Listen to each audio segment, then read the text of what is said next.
You might think the worst part was being withdrawn from university by my mother while I was sitting in a lecture. You would be wrong. The worst part was finding out she used my own medical history to declare me incompetent. But the part she did not expect, one phone call from the dean's office silenced her instantly, because they named the school's biggest donor. It was not some old billionaire, it was me. My name is Jocelyn Brightmore, and I'm 28 years old. I was sitting in the third row of the Advanced Systems Modeling lecture hall when my life began to vibrate against the cheap laminate of the desk. It was not a subtle buzz. In the silence of the room, where the only sounds were the scratching of styluses on tablets and the rhythmic hum of the ventilation system. My phone sounded like a drill hitting masonry. I glanced down. The screen lit up with a photo I had taken 5 years ago, a woman with impeccable blonde hair and a smile that never quite reached her eyes. Mother. I ignored it. I flipped the phone face down and pressed my palm over the case, trying to smother the noise. On the whiteboard, Professor Vance was outlining the failure points in a high-frequency trading algorithm. This was the most critical lecture of the semester. If I missed the nuance of the variable distribution he was explaining, I would fail the midterm next week. I needed this. I needed the logic, the clean lines of code, the predictability of systems that broke only when you made a mistake, not because they woke up angry. The phone stopped. I exhaled, shifting my weight in the uncomfortable plastic chair. Then it started again, longer this time, more insistent. Professor Vance stopped writing. He did not turn around immediately, which was worse. He just held the marker against the board, his shoulders stiffening. The silence in the room grew heavy, pressurized, like the air before a thunderstorm in the Pennsylvania Valley. "Ms. Brightmore," Vance said, his voice low and devoid of patience. He turned slowly. "If there is a catastrophe requiring your immediate attention, please attend to it, outside." He did not have to say the rest, or else turn it off and show some respect. Heat crawled up my neck, a familiar flush of shame that I thought I had outgrown when I left home at 18. I grabbed my bag. I did not look at the other 30 students. I could feel their eyes, a mix of annoyance and pity. I kept my head down, pushed through the double doors at the back of the lecture hall, and stepped into the corridor. The air in the hallway was cooler, smelling of floor wax and old paper. The heavy doors clicked shut behind me, sealing away the world of logic and order. I was alone in the quiet, except for the device vibrating in my hand. I swiped the green icon. "I am in a lecture," I said. I kept my voice low, controlled. "I cannot talk right now." "You are not in a lecture anymore, Jocelyn." Marianne Brightmore's voice was crystal clear. There was no static, no hesitation. She sounded as if she were sitting in her sunroom with a cup of tea, discussing the weather or the neighbor's landscaping. It was that casual tone that made my stomach turn over. It was the voice she used when she had already made a decision and was simply informing the rest of us of our new reality. "What are you talking about?" I walked toward the window at the end of the hall. Outside, the Riverton sky was a flat, bruised purple. It was going to snow again. I just stepped out of class to answer this. "I have to go back in." "No, you do not," she said. "I have just gotten off the phone with the administration. It is done." I stopped walking. My reflection in the dark window looked pale, ghostly against the winter backdrop. "What is done?" "The withdrawal," she said. "I withdrew you." The words did not make sense. They were English words, arranged in a grammatical sentence, but they refused to process in my brain. It was a syntax error. "You cannot withdraw me," I said, stumbling over the syllables. "I am a graduate student. I am 28 years old. I pay my own tuition. I am not a child you can pull out of piano lessons because the instructor annoyed you." "I am your emergency contact," Marianne said. "And when a parent calls with a documented medical emergency regarding their child's mental stability, the university listens. They are very afraid of liability lawsuits these days. Jocelyn, I spoke to a lovely woman in the registrar's office. I told her about the episodes you have been having, the erratic behavior, the panic attacks." The floor seemed to tilt 10 degrees to the left. I put a hand against the cold glass of the window to steady myself. I do not have episodes, I whispered. My heart was hammering against my ribs, a frantic, erratic rhythm that defied my attempts to stay calm. I am fine. I am top of my class. Are you? Her voice dropped an octave, becoming intimate, conspiratorial. That is not what I heard.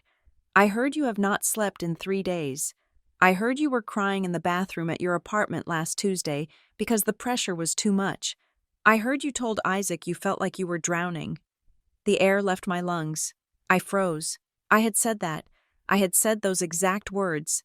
I feel like I'm drowning. I had whispered them into the dark of my bedroom 3 nights ago, my face pressed into the pillow, while my husband, Isaac, rubbed my back. It had been a moment of vulnerability, a momentary lapse of strength after a 70-hour week of research and lab work. It was private. It was the kind of confession you only make to the person who shares your bed, the person who holds your life in their hands.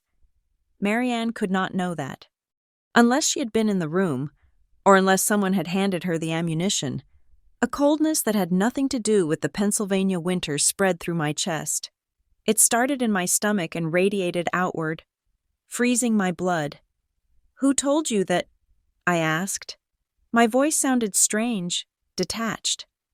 It does not matter, Marianne said, breezy again, dismissing my question as if it were a triviality. What matters is that we are intervening before you hurt yourself. You are coming home. Jocelyn, your brother needs you. There it was. The hook. The real reason. This is not about my health, I said. This is about the business. He is opening the firm next month, she said. He has the vision. Jocelyn, you know that. He has the charisma. But he needs someone with a brain to manage the capital. He needs someone to watch the numbers. You are good at numbers. You always have been.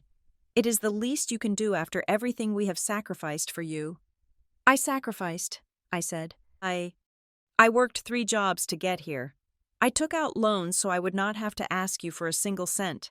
I do not owe you my career so my brother can play CEO. You owe this family your loyalty. Her voice snapped, the facade of calm cracking for a split second. And you will give it. The paperwork is already submitted. The electronic signature is on file. They have accepted the medical leave request. If you try to fight it, you will only prove that you are unstable. Who fights a medical leave if they are truly sick? Only someone in denial. I am not sick. The dean's office thinks you are, she said. I sent over the authorization. It is effective immediately. Pack your bags. Jocelyn. Isaac thinks it is for the best, too. He agrees you need rest. The mention of his name was the final blow. It was not a physical strike, but it did more damage than a fist ever could. Isaac, my husband. The man who had held me while I cried, who had told me I could do anything, who had promised we were a team against the suffocating gravity of my family. He agreed. He had talked to her. I have to go, I said. Do not hang up on me. Jocelyn, I am trying to save you. I have to go. I ended the call. My hand was shaking so hard, I almost dropped the phone. I stared at the screen, half expecting it to ring again, to bite me. For 10 seconds, I stood there, paralyzed. The emotions hit me in a wave rage. Betrayal, humiliation, a profound and aching grief. I wanted to scream. I wanted to throw the phone through the window and watch it shatter on the concrete 3 stories down. I wanted to curl up in the corner of the hallway and weep because she had done it again. She had reached across 300 miles and snapped a leash around my neck just to remind me that I belonged to her. But I was not just Marianne Brightmore's daughter. I was a systems engineer. I took a deep breath. I held it for 4 seconds. I exhaled for 4 seconds. Problem unauthorized administrative withdrawal from the university. Source external actor utilizing falsified medical data and compromised personal information. Status critical. If the system processed the withdrawal code, my student ID would be deactivated. My access to the labs would be cut. My research grant $50,000 that I had fought for tooth and nail would be frozen. Once the bureaucracy ground into motion, reversing it would take months. I did not have months. I had hours. Variable. The registrar. I pushed the emotions into a box in the back of my mind. I visualized a heavy steel door slamming shut on the image of my mother's face and the sound of Isaac's name. I locked it. I could cry later. I could scream later. Right now, I had a system to debug. I shoved the phone into my pocket and turned toward the stairs. I did not go back for my coat. I did not go back for my books. I left my laptop, my notes, and my dignity in that lecture room. I hit the stairwell door with my shoulder and took the steps 2 at a time. The physical action helped clear the fog in my head. First, intercept the digital paperwork. Second, identify the breach. Third, neutralize the threat. I burst out of the building into the biting wind. The campus of Riverton University was a sprawling grid of brick and glass, usually beautiful in a stark, academic way. Today, it looked like a battlefield. The wind cut through my thin sweater, stinging my skin, numbing my fingers. I did not feel the cold. I felt only the burning, singular focus of a machine programmed for survival. The administration building was 4 blocks away. It sat on the other side of the main quad. A massive limestone fortress that housed the registrar, the bursar, and the dean. It was the brain of the university. I started to run. My boots slammed against the pavement. Students were walking leisurely to their next classes, wrapped in scarves and heavy coats, laughing, holding coffee cups. They looked so normal. They looked so safe. They had no idea that the ground beneath them could disappear in a second just because a woman 3 states away decided she needed an accountant for her son's vanity project. I ran past the library. I ran past the statue of the founder. My lungs burned, the cold air tasting like iron in my throat. She used my medical history. The thought flashed across my mind, a jagged spike of pain. She had taken the few times I had sought help the therapy sessions when I was 20, the anxiety medication I took for 3 months after my father left, and she had weaponized them. She had painted a picture of a broken, incompetent girl who needed her mother to step in and take the wheel. It was a narrative she had been writing my whole life. Jocelyn is fragile. Jocelyn is intense. Jocelyn cannot handle the real world. If I let this withdrawal stand, that narrative would become the official record. It would be in my file forever. Withdrew for psychiatric reasons. It would kill my career before it started. No defense contractor. No high-frequency trading firm. No research lab would hire a systems modeler who cracked under pressure. She wasn't just pulling me out of school. She was executing a professional assassination. I reached the steps of the administration building. I was gasping for air. My hair whipped across my face, my hands red from the cold. I must have looked exactly like what she claimed. I was a woman on the edge of a breakdown. I stopped at the bottom of the stairs. I smoothed my hair. I straightened my sweater. I forced my breathing to slow down. In, out, in, out. I could not walk in there looking like a victim. Victims get pity. Victims get handled. I needed to be something else. I checked my watch. It was 10:45 in the morning. The digital transaction Marianne spoke of likely happened within the last hour. Bureaucracy is slow, but electronic systems are fast. If the status on my student portal changed from active to withdrawn, the automated scripts would kick in. My email would be suspended. My keycard access would be revoked at midnight. I walked up the steps, my legs feeling like lead, but my spine rigid. I pushed open the heavy brass doors of the administration building. The warmth of the lobby hit me, stifling and dry. It smelled of coffee and expensive carpet. I marched toward the reception desk. I did not look at the student workers sorting mail. I did not look at the waiting area where nervous freshmen sat clutching financial aid forms. I had one goal. I needed to find the person who had clicked approve on my destruction, and I needed to make them unclick it. My mother thought she was the emergency contact. She thought she was the authority. She thought she could rewrite my reality with a phone call and a forged signature. She forgot one thing. She taught me how to lie. She taught me how to manipulate. But the university taught me how to dismantle complex systems, and I was about to take hers apart, piece by piece. The blast of heat that hit me when I entered the registrar's office was suffocating. It smelled of industrial carpet cleaner, stale coffee, and the unique, dusty scent of thousands of paper files slowly decomposing in a back room. It was the smell of bureaucracy. It was the smell of a place where dreams went to be filed, stamped, and occasionally shredded. I stood in the doorway for a moment, letting my eyes adjust from the gray winter light outside to the aggressive fluorescent hum of the interior.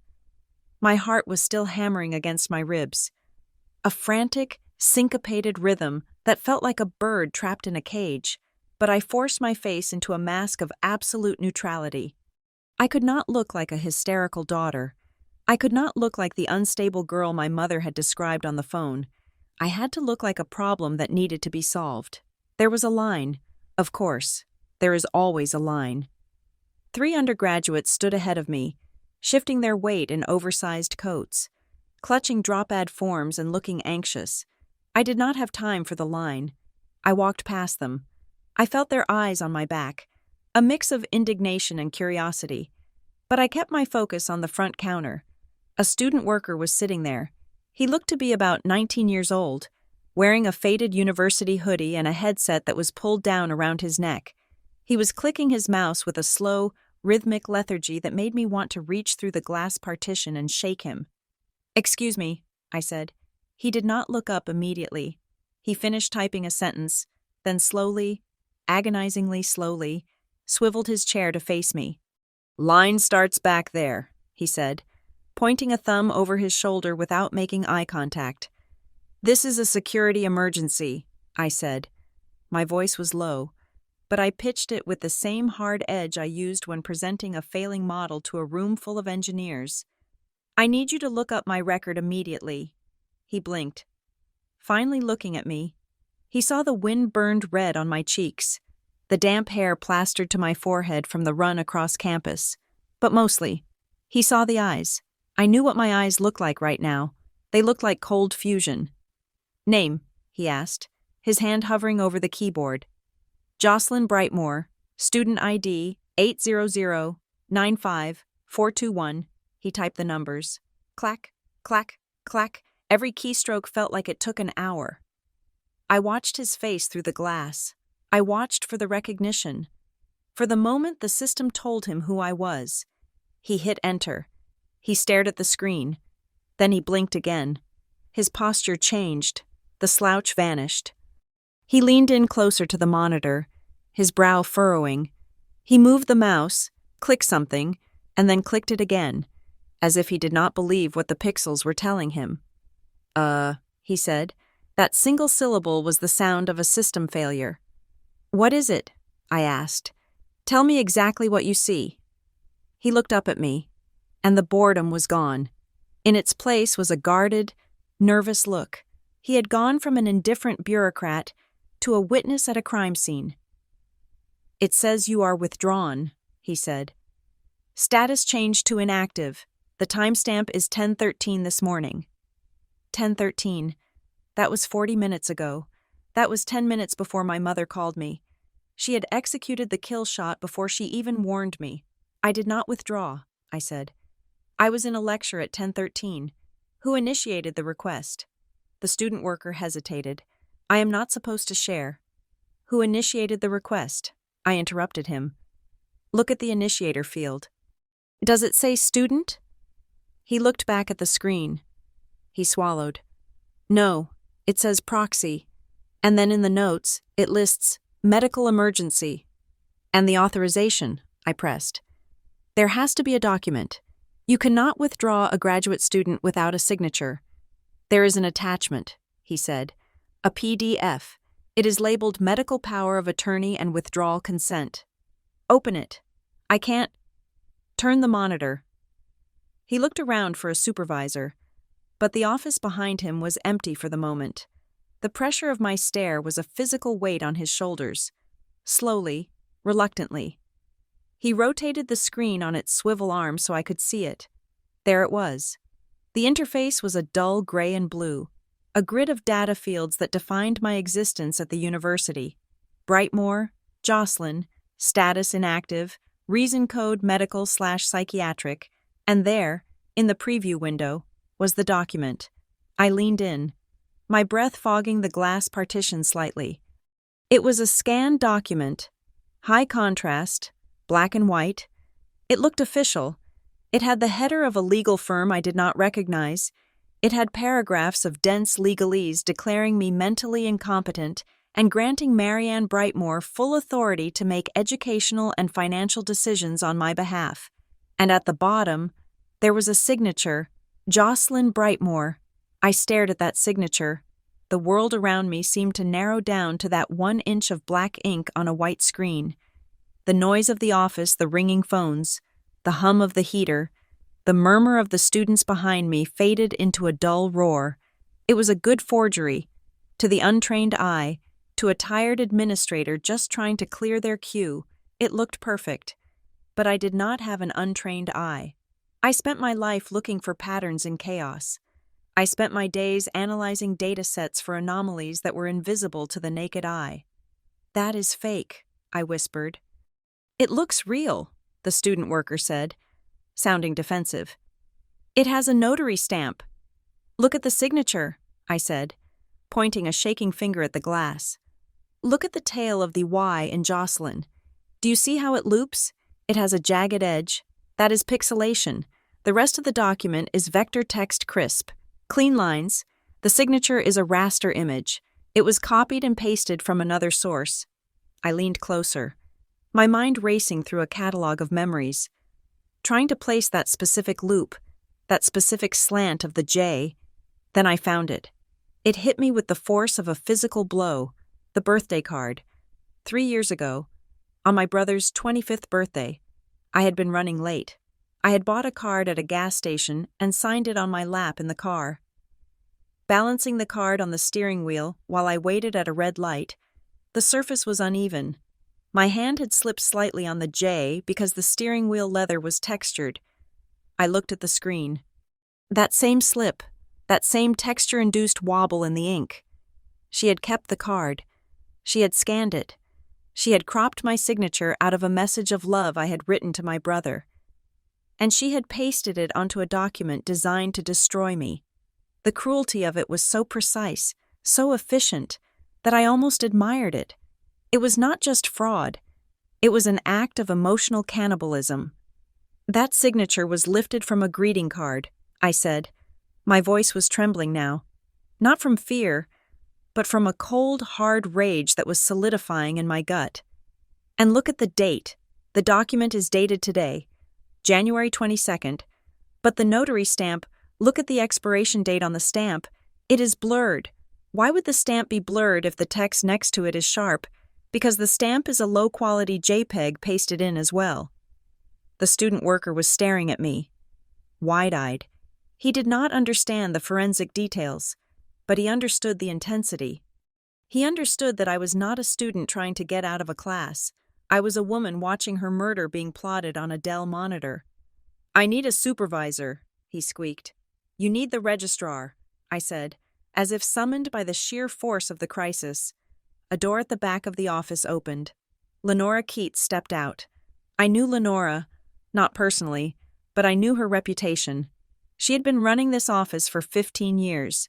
She was a woman who viewed rules not as guidelines, but as the physics that held the universe together.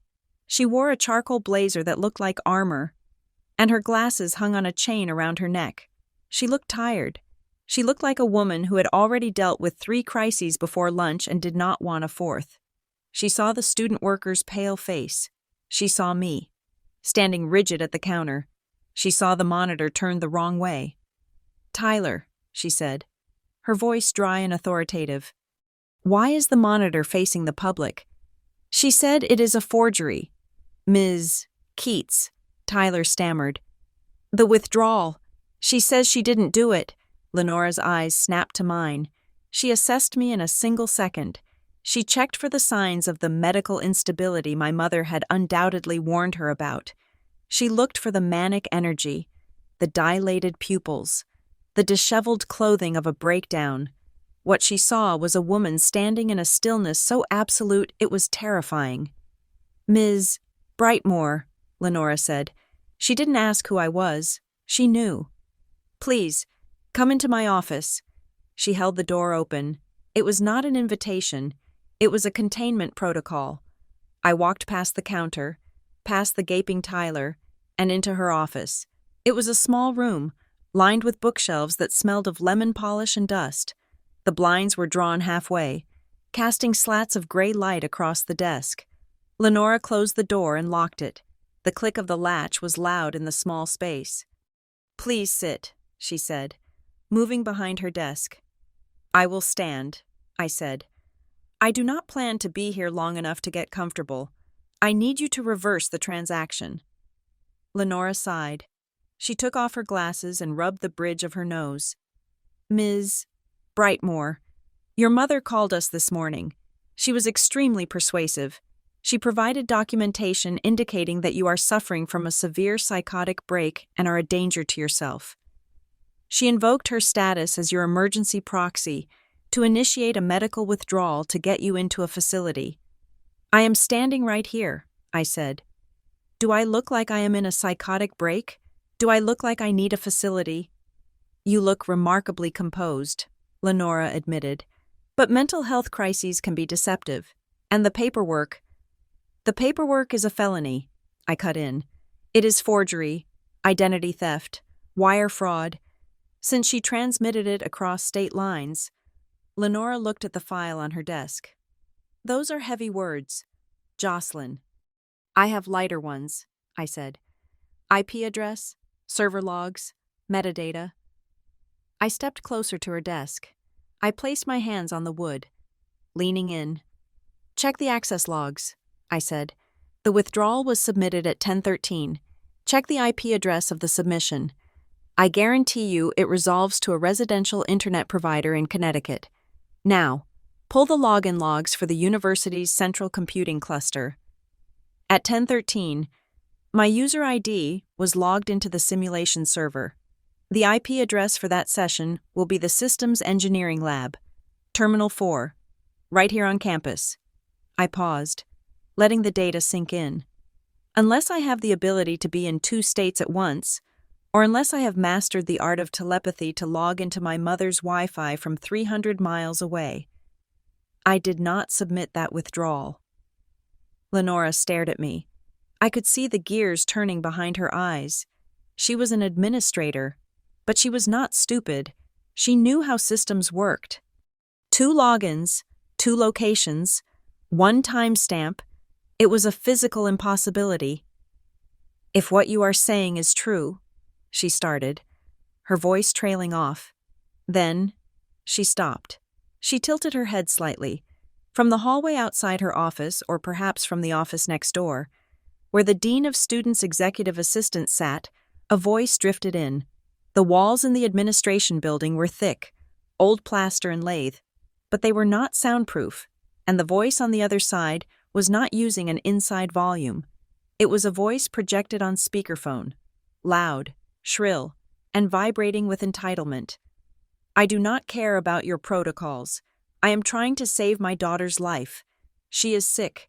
She does not know what she is saying. You need to release the tuition refund to the family account immediately so we can pay for her treatment." My blood turned to ice. It was Marianne. I looked at Lenora. Lenora looked at the wall. "Is that her?" I asked softly. Lenora nodded. "She is on the line with the dean's office. She has been escalating for the last hour.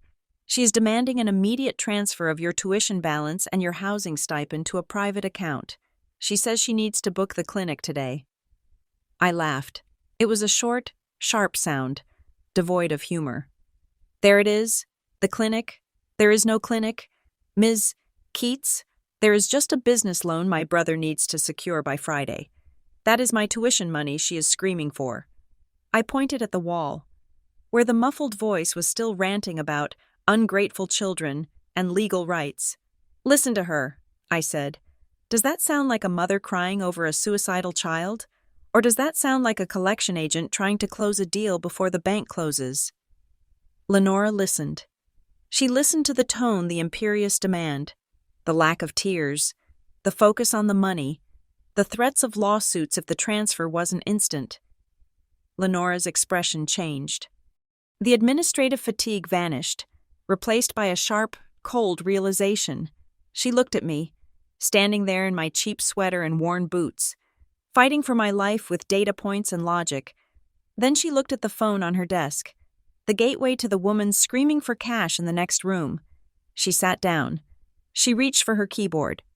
"What do you want me to do?" Lenora asked. Her voice was different now. It was no longer the voice of an obstacle. It was the voice of an accomplice. "Freeze it," I said.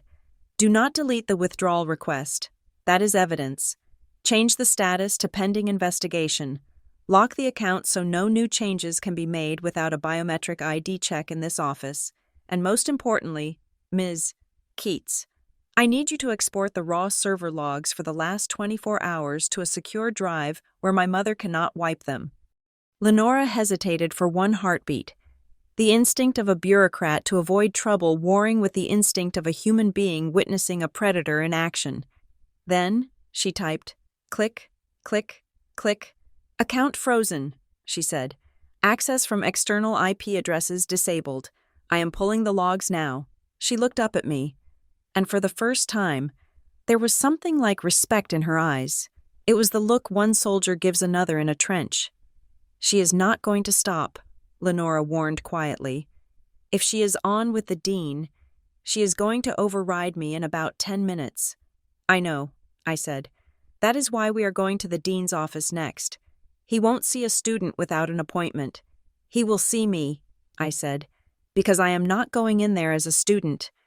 I didn't explain what I meant. I didn't have to.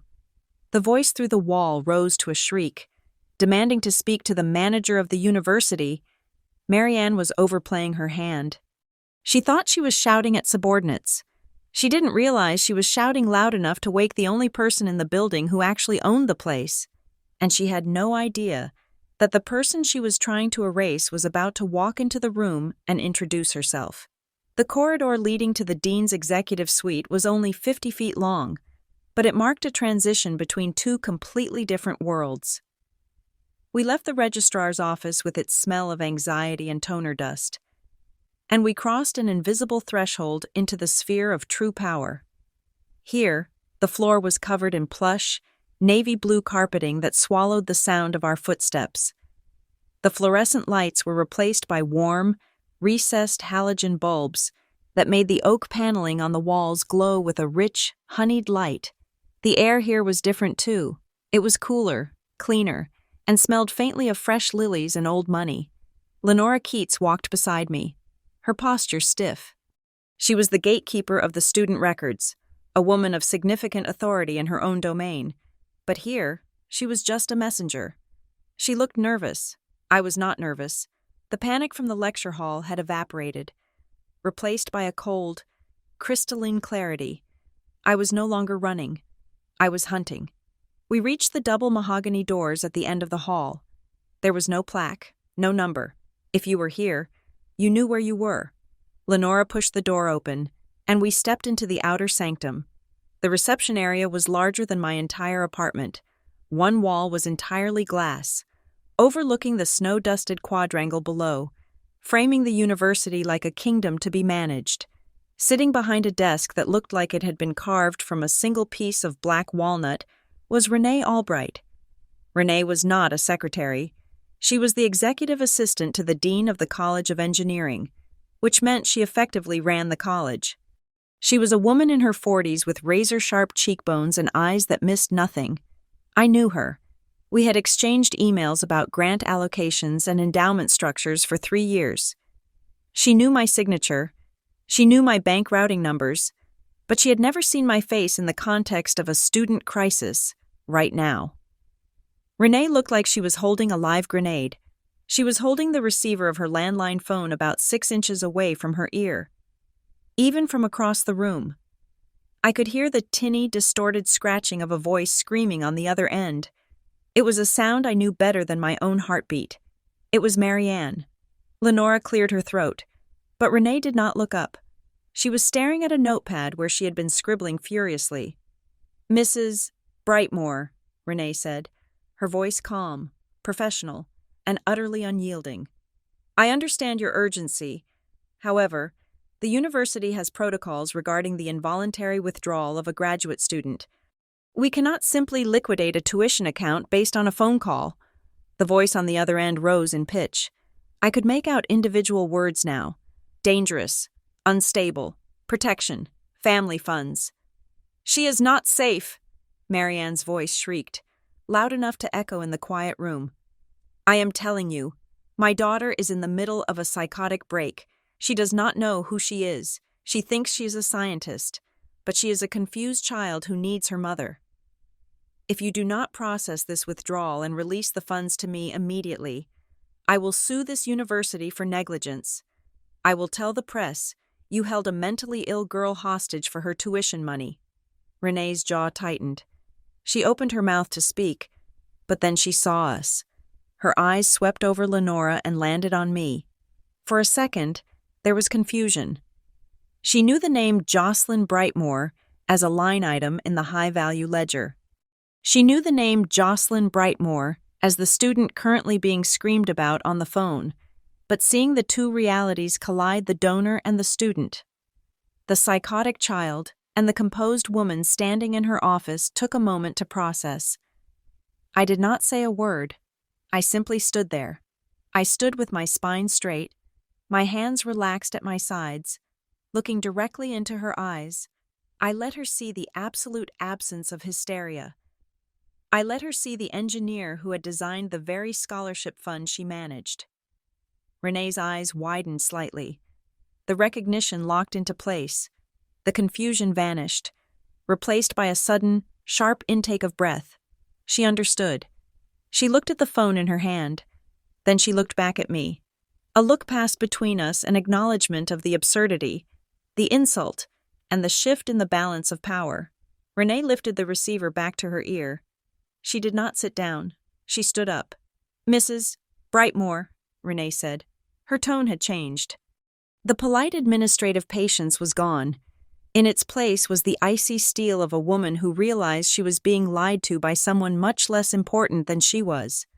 "You stated that your daughter is currently catatonic, that she is incapable of rational thought or communication." "Yes," Marianne yelled. "She is likely wandering the streets or hiding in her room. She cannot function. That is why I need the control. I am saving her." "That is curious," Renee said. She locked eyes with me. "Because Jocelyn Brightmore is standing 3 feet away from me, and she appears to be perfectly fine." The silence on the other end of the line was absolute. It was not just a pause, it was a vacuum. It was the sound of a narrative crashing into a brick wall. "What?" Marianne whispered. The screech was gone, replaced by a sudden, jagged fear. "That is impossible. She is lying. That is not her, or she is hallucinating that she is there. Put her on the phone. Let me talk to her. I will calm her down." "I will not be doing that," Renee said. "You do not understand." Marianne's voice clawed back. Desperate now. "She is a good actress. She manipulates people. She has no money. She has no power. She is just a student. I am the parent. I am the one with the authority." Renee let out a short, dry breath through her nose. She looked at me, and I gave her a small nod. Permission granted. "Mrs. Brightmore," Renee said, her voice dropping to a register that was dangerous in its softness. "I think there has been a profound misunderstanding regarding your daughter's status at this institution. You seem to be under the impression that Jocelyn is merely a tuition-paying student subject to your custodial whims." "She is a student," Marianne snapped, "and I am paying the bills. Well, the family is, it is our money."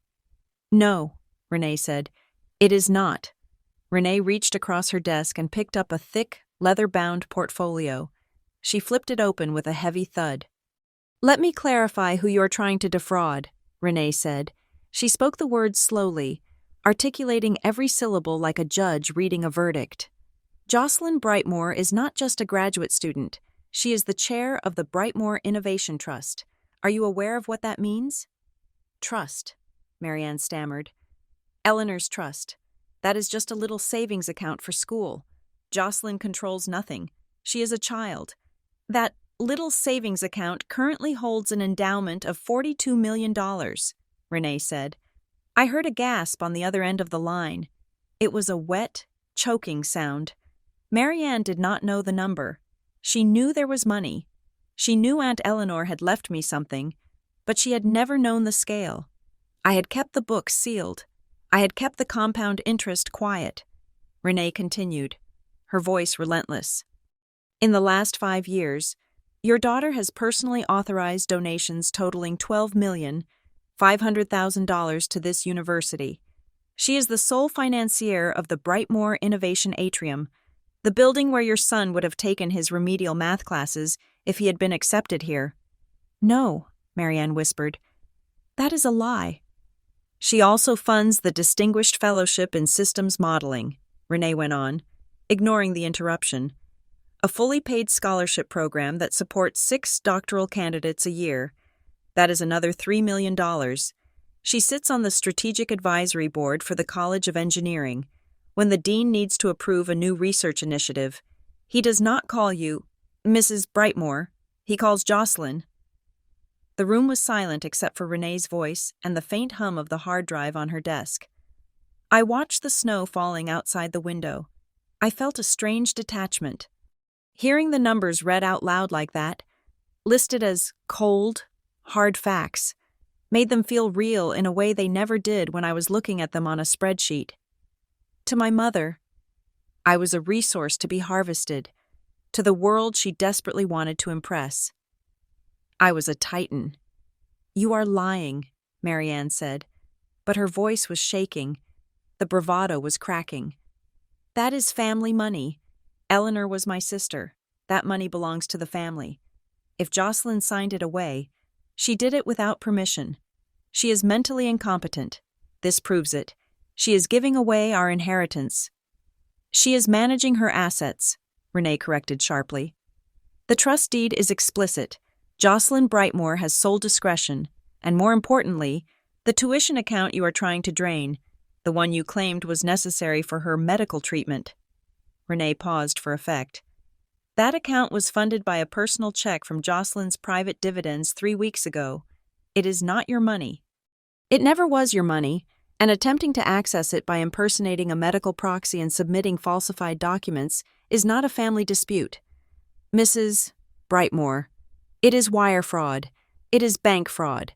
And since you submitted the documents through the university's federal aid portal, it is likely federal identity theft. I was just trying to help her, Marianne stammered. The aggression was gone, replaced by the whining tone of a cornered animal. I am her mother. You cannot talk to me like this. I want to speak to the dean. I want to speak to someone who understands family values. The dean is currently in a meeting in the Brightmoor Atrium, Renee said. I am sure he would be fascinated to hear that the woman who paid for the roof over his head is being harassed by a fraudster. Do not call me that. I am transferring you to the Office of General Counsel, Renee said. They are the only ones who can help you now. I suggest you do not hang up. They already have your number, and I believe the campus police are patching in as we speak. Wait, Renee. Let me talk to Jocelyn. Jocelyn. Are you there? Mommy loves you, Jocelyn. Tell them. Renee pressed a button on the console. Click. The screaming stopped instantly. The room filled with the soft, innocuous sound of classical piano music, the university's hold music. It was Chopin. It was peaceful. It was the sound of a system that had identified a virus and quarantined it. Renee put the receiver down on the desk. She did not hang it up. She just left it there, the little light blinking red, trapping Marianne in the purgatory of legal hold. Renee exhaled a long breath and looked at me. Her expression softened. Just a fraction. I apologize. Ms. Brightmoor, she said. We should have flagged the external attempt sooner. The firewall on the donor portal is stronger than the student portal. We will rectify that gap immediately. Thank you, Renee, I said. My voice was steady, but I felt cold. I looked at the phone. I could imagine Marianne on the other end. sitting in her kitchen in Connecticut, staring at the receiver, realizing that the child she tried to break was actually the landlord of the institution she was trying to bully. I expected to feel triumphant. I expected a surge of adrenaline, a rush of victory. I had just won. I had just reversed the power dynamic in the most absolute way possible. But I did not feel happy. I did not feel joy. I felt a profound, hollow chill. It was the chill of realizing that the only thing that had saved me was money. If I had been just a student, if I had been the girl she thought I was, striving and scraping and owing them everything, she would have won. She would have dragged me home. She would have locked me away. The system would have believed the mother, not the daughter. The only reason I was standing here, free and safe in this warm office, was because I had bought the building. "Ms. Keats?" I said, turning to the registrar, who was looking at me with wide, awestruck eyes. "Please ensure that the legal team gets the unadulterated server logs. I want the metadata preserved, specifically the device ID." "Of course," Lenora said. "I will walk them over personally." "And Renee," I said, turning back to the assistant. "Yes, Ms. Brightmore. When legal picks up," I said, "tell them to file for a restraining order. Not just for the campus, for me." Renee nodded. "Consider it done." I looked out the window at the snow again. The world looked cleaner from up here, but it was a cold cleanliness. I had stopped the immediate threat. I had silenced the voice on the phone. But the war wasn't over. Marianne was just the front line. Behind her was the motive. Behind her was the brother who needed capital. Behind her was the husband who had agreed that I needed to be saved. They were all waiting, and they had no idea that the bank was now closed. The Brightmore Innovation Atrium was a cathedral of glass and steel, designed to catch the meager winter light of Pennsylvania and amplify it. I sat on a bench on the second-level mezzanine, my legs drawn up under me, a paper cup of lukewarm coffee resting on my knee. Below me, the ecosystem of the university churned on. Students were rushing to lunch, their backpacks heavy, their voices carrying up to me in a wash of indistinct noise. I watched a group of 3 sophomores huddled around a laptop, arguing about a line of code. I saw a couple holding hands near the vending machines, sharing a bag of pretzels. I saw a girl sleeping with her head on a physics textbook, exhausted but safe. They were living the life I was supposed to be living. They were stressed about grades. They were worried about student loans. They were anxious about whether their crush liked them back. They were not worried that their mother was currently on a legal hold with the general counsel's office for trying to commit identity theft against them. They were not worrying that their entire existence was being viewed as a renewable resource by the people who shared their DNA. I took a sip of the coffee. It tasted like burnt beans and cardboard. It tasted like reality. For years, I had tried to build a firewall between my life as a student and my life as the asset. I kept my head down. I wore thrift store clothes. I drove a 10-year-old sedan. I did not want anyone to know that I could buy the building we were sitting in. I wanted to be judged on my code, on my models, on my ability to solve problems that had no easy answers. But sitting here, in the building that bore my family name, a name I had reclaimed from the wreckage of my childhood, I realized that the firewall had failed. The virus had gotten through. I closed my eyes and I saw Aunt Eleanor. She was the only one who had ever really seen me, not as a dutiful daughter, not as a nursemaid for my brother, but as a person. When she was dying, lying in that sterile room in the hospice wing, she had grabbed my wrist with a grip that was surprisingly strong. Her skin had been like parchment, but her eyes were fierce. "Jocelyn," she had rasped, "I am leaving it to you. Not to your mother, not to your brother, to you." I had tried to argue. I had told her it would cause a war. "Let them fight," she had said. "They are going to eat you alive if you let them. Josie, they will strip the meat from your bones and complain that you did not season yourself well enough. Do not let them turn you into an ATM. Do not let them monetize your guilt." I had promised her, but promises are abstract. Reality is a ledger. And as I sat there, watching the snow fall against the glass roof of the atrium, I opened the ledger in my mind. It was a mental spreadsheet I had been keeping for a decade, tracking the cost of being a Brightmoor. Expense item 1. The NASA internship. I was 22. I had just finished my undergraduate degree. I had been offered a summer position at the Jet Propulsion Laboratory in Pasadena. It was not just a job. It was the dream. It was the golden ticket. I had the acceptance letter taped to my mirror. I had already looked at apartments in California. 2 days before my flight, my brother, Caleb, decided to launch his first entrepreneurial venture. It was a drop shipping scheme that involved importing cheap electronics that turned out to be counterfeit. He had used the family credit cards to front the inventory. The inventory was seized at customs. The credit card companies were calling. The debt was $30,000.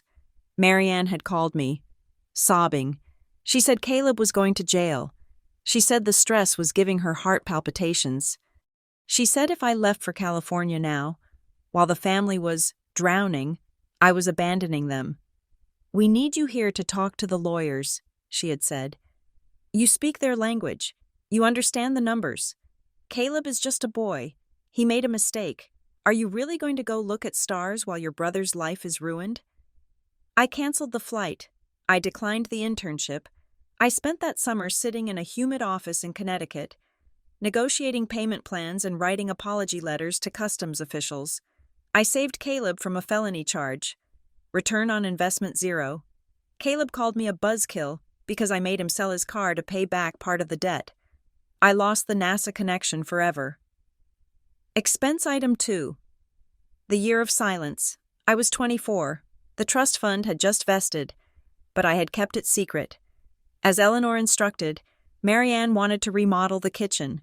She wanted Italian marble. She wanted a skylight. She sent me the invoice for $45,000, assuming I would just figure it out from my salary as a junior analyst. I said no. I told her I could not afford it. I told her I was saving for grad school. The punishment was swift. She did not yell. She just erased me. For 6 months, I was uninvited from Sunday dinners. When I called home, she would hand the phone to my father, who would sigh and say, "Just pay for the counters. Jocelyn, is it worth hurting her like this?" I held my ground. I ate ramen noodles and worked double shifts. But the silence ate at me. It made me question my own morality. Was I selfish? Was I hoarding money while my mother lived with outdated countertops? The guilt was a low-level radiation poisoning, sickening me slowly from the inside out. Return on investment. A 6-month depression and a realization that her love was a subscription service that required regular payments to maintain access. Expense item 3. The funeral. This was the heaviest line item, the one written in red ink that never dried. Aunt Eleanor's funeral was 3 years ago. It was a rainy Tuesday. I was devastated. Eleanor was my anchor, my mentor, the only person who had ever told me I was smart without adding for a girl.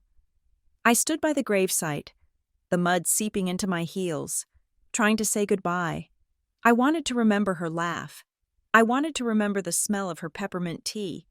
But I could not hear my own thoughts because Marianne and Caleb were standing right behind me, whispering. They were not whispering about Eleanor's kindness. They were whispering about the estate. "Did she sign the amendment?" Caleb hissed. "I think so," Marianne whispered back. "But Jocelyn is the executor. You know how she is. She will try to lock it up." "Ask her now," Caleb said. "Ask her before the lawyers get involved." I was throwing a handful of dirt onto the coffin of the woman who saved me, and my mother tapped me on the shoulder. "Jocelyn," she whispered, her voice feigning concern but her eyes hard as flint. "We need to talk about the house in the Hamptons. Caleb thinks we should list it before the market turns. Can you sign the authorization today?" I turned around. I looked at her. I looked at my brother, who was checking his watch. I did not scream. I did not cry. I just nodded, numbly, and walked away. I walked until I was out of the cemetery.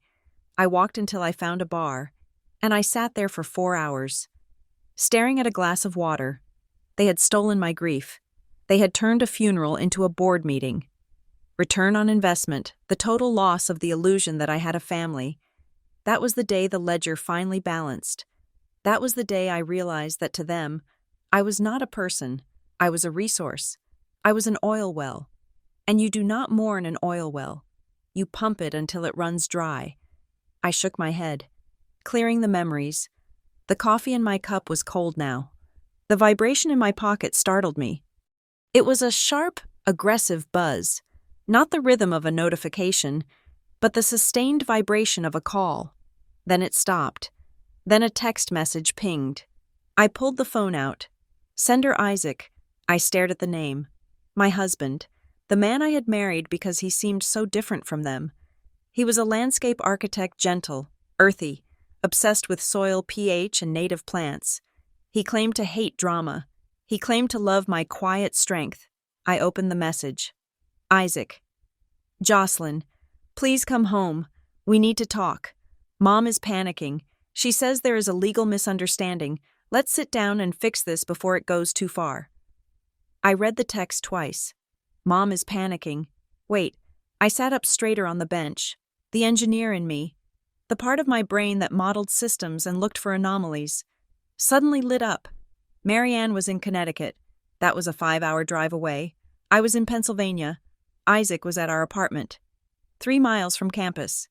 How did Isaac know Marianne was panicking right now? If she had called him, he would have said, "Your mother called me," he would have said. She sounds upset.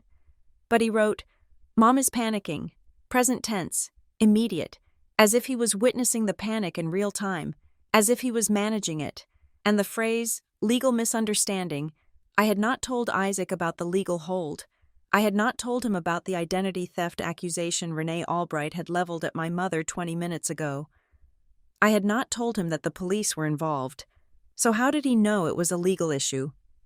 To Marianne, the narrative was that I was sick. She would have told him. Jocelyn is having an episode. Help me get her. She would not have admitted to her son-in-law. I just got caught committing fraud. Unless he already knew about the fraud. A cold feeling, much colder than the winter air outside, settled in my stomach. I thought back to the conversation in the registrar's office. The student worker, Tyler, had said the withdrawal was submitted at 10:13 in the morning. At 10:13, I was in class. Marianne was in Connecticut, but the IP address I had assumed it was my mother's home IP. I had assumed she did it from her laptop, but what if she didn't? Marianne was tech illiterate. She typed with 2 fingers. She constantly forgot her email password. She didn't know how to convert a Word document to a PDF, let alone how to lift a signature from a greeting card and rasterize it onto a digital form so convincingly that it fooled the registrar. She couldn't have done the Photoshop work. She didn't have the skill, but Isaac did. Isaac used KD software every day. Isaac designed complex landscape blueprints. Isaac had a high-resolution scanner in his home office, our home office, to scan his sketches. And Isaac had access to the box of old letters and cards I kept in the closet. He had access to the birthday card I sent Caleb. I looked at the text message again. Let's sit down and fix this. It wasn't a request. It was damage control. My hands started to shake. Not from fear, but from the sheer, devastating weight of the realization. It wasn't just my mother. She was the architect of the chaos. Yes, she was the one who wanted the money. But she needed an executioner. She needed someone on the inside. She needed someone who had my passwords. Someone who knew my schedule. Someone who could log into the university portal from a local IP address so it wouldn't trigger an immediate security alert. She needed my husband. I stood up. The coffee cup crumpled in my hand, spilling the cold, dark liquid over my fingers. I didn't feel it. I didn't reply to the text. I didn't call him. Instead, I opened the university app on my phone. I navigated to the IT security tab, the one available to graduate researchers. I pulled up the session history for my student account again. I expanded the details for the 1013 login. Device name IP-workstation-main. I stopped breathing. IP-workstation-main was the name Isaac gave to his desktop computer. The one sitting in the spare bedroom of our apartment. The The one I had bought him for Christmas last year, so he could run his heavy rendering software. The call was coming from inside the house. Literally, I felt a wave of nausea. Violent and sudden. I had to grab the railing of the mezzanine to keep from falling. I had spent the last 2 hours fighting a war against my mother, thinking my husband was just a bystander, a casualty of her manipulation. I thought he was weak. I thought he had just been browbeaten into agreeing with her, but he wasn't weak. He was active. He had sat at his desk, drinking his morning coffee, and he had digitally erased my existence while I was sitting in class learning how to build better worlds. He had scanned my signature. He had uploaded the file. He had clicked withdraw. And now he wanted me to come home so we could fix this. He didn't want to fix the situation. He wanted to fix the leak. He wanted to get me back under control before I figured out that he was the one holding the knife. I looked down at the students below me again. They looked so innocent. They trusted their roommates. They trusted their partners. I envied them. I wiped the coffee off my hand onto my jeans. I took a deep breath. I was not going home. Going home was walking into a trap. I needed evidence. Hard evidence. I needed the device. If I went home now, he would talk. He would gaslight. He would use our marriage, our history, the soft voice he used when we lay in bed, to make me doubt my own sanity. He would delete the files while I was crying. I could not afford to cry. I needed to secure the asset. I tapped the screen of my phone and dialed the number for the campus police liaison, the one Renee Albright had mentioned. "This is Jocelyn Brightmore," I said when the officer answered. My voice was dead flat. "I need an escort, not to the dean's office, to my apartment. I need to retrieve property that is critical to a felony investigation." "Is the suspect there?" the dispatcher asked. "Yes," I said. "He is my husband."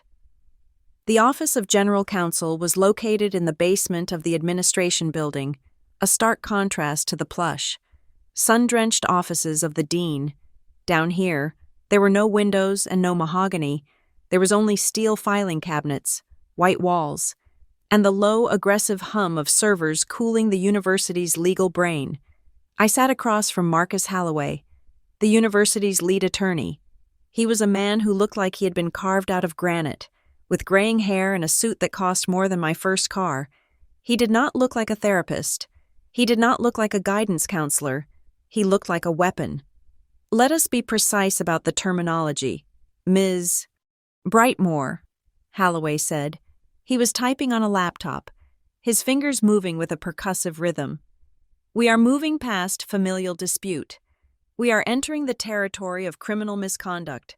"I understand," I said. My voice was steady. I had spent the last hour shedding the skin of a daughter and fully inhabiting the role of a plaintiff. "I want the logs preserved, all of them, not just the withdrawal request.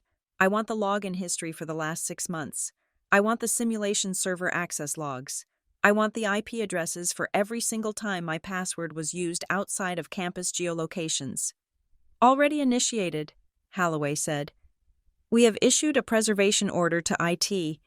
Nothing gets deleted, even if the user attempts to wipe the history. The backup servers mirror the data every 15 minutes. We have the snapshot." He turned the screen toward me. "Here's what we are looking at," he said, his tone clinical. "Identity fraud. Unauthorized access to a protected computer system under federal law.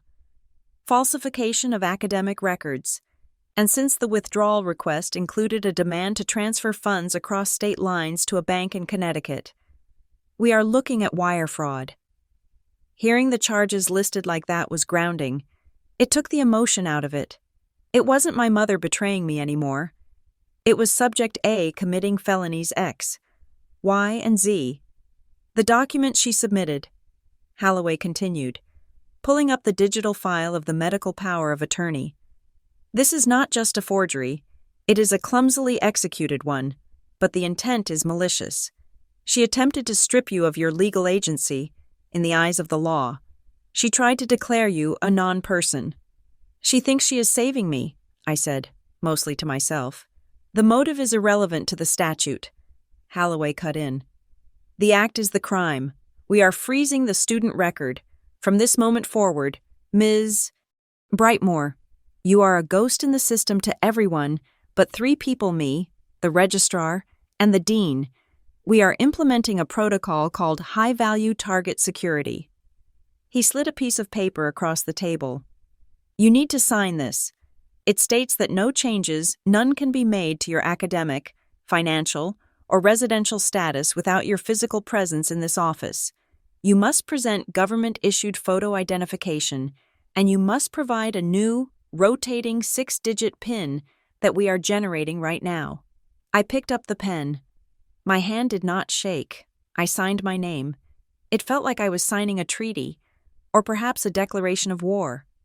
What about the police? I asked. Campus police are waiting for you in conference room B, Holloway said. They have already been briefed on the trespass order. They need your statement to formalize it. I stood up. Thank you. Mr. Holloway. Miss Brightmore, he said, stopping me before I reached the door. He took off his glasses.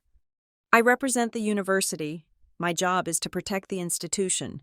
But in 20 years of doing this, I have never seen a parent try to liquidate a doctoral candidate's career this aggressively. You are doing the right thing. Do not let them talk you out of it. I nodded. I do not intend to. Conference room B was smaller.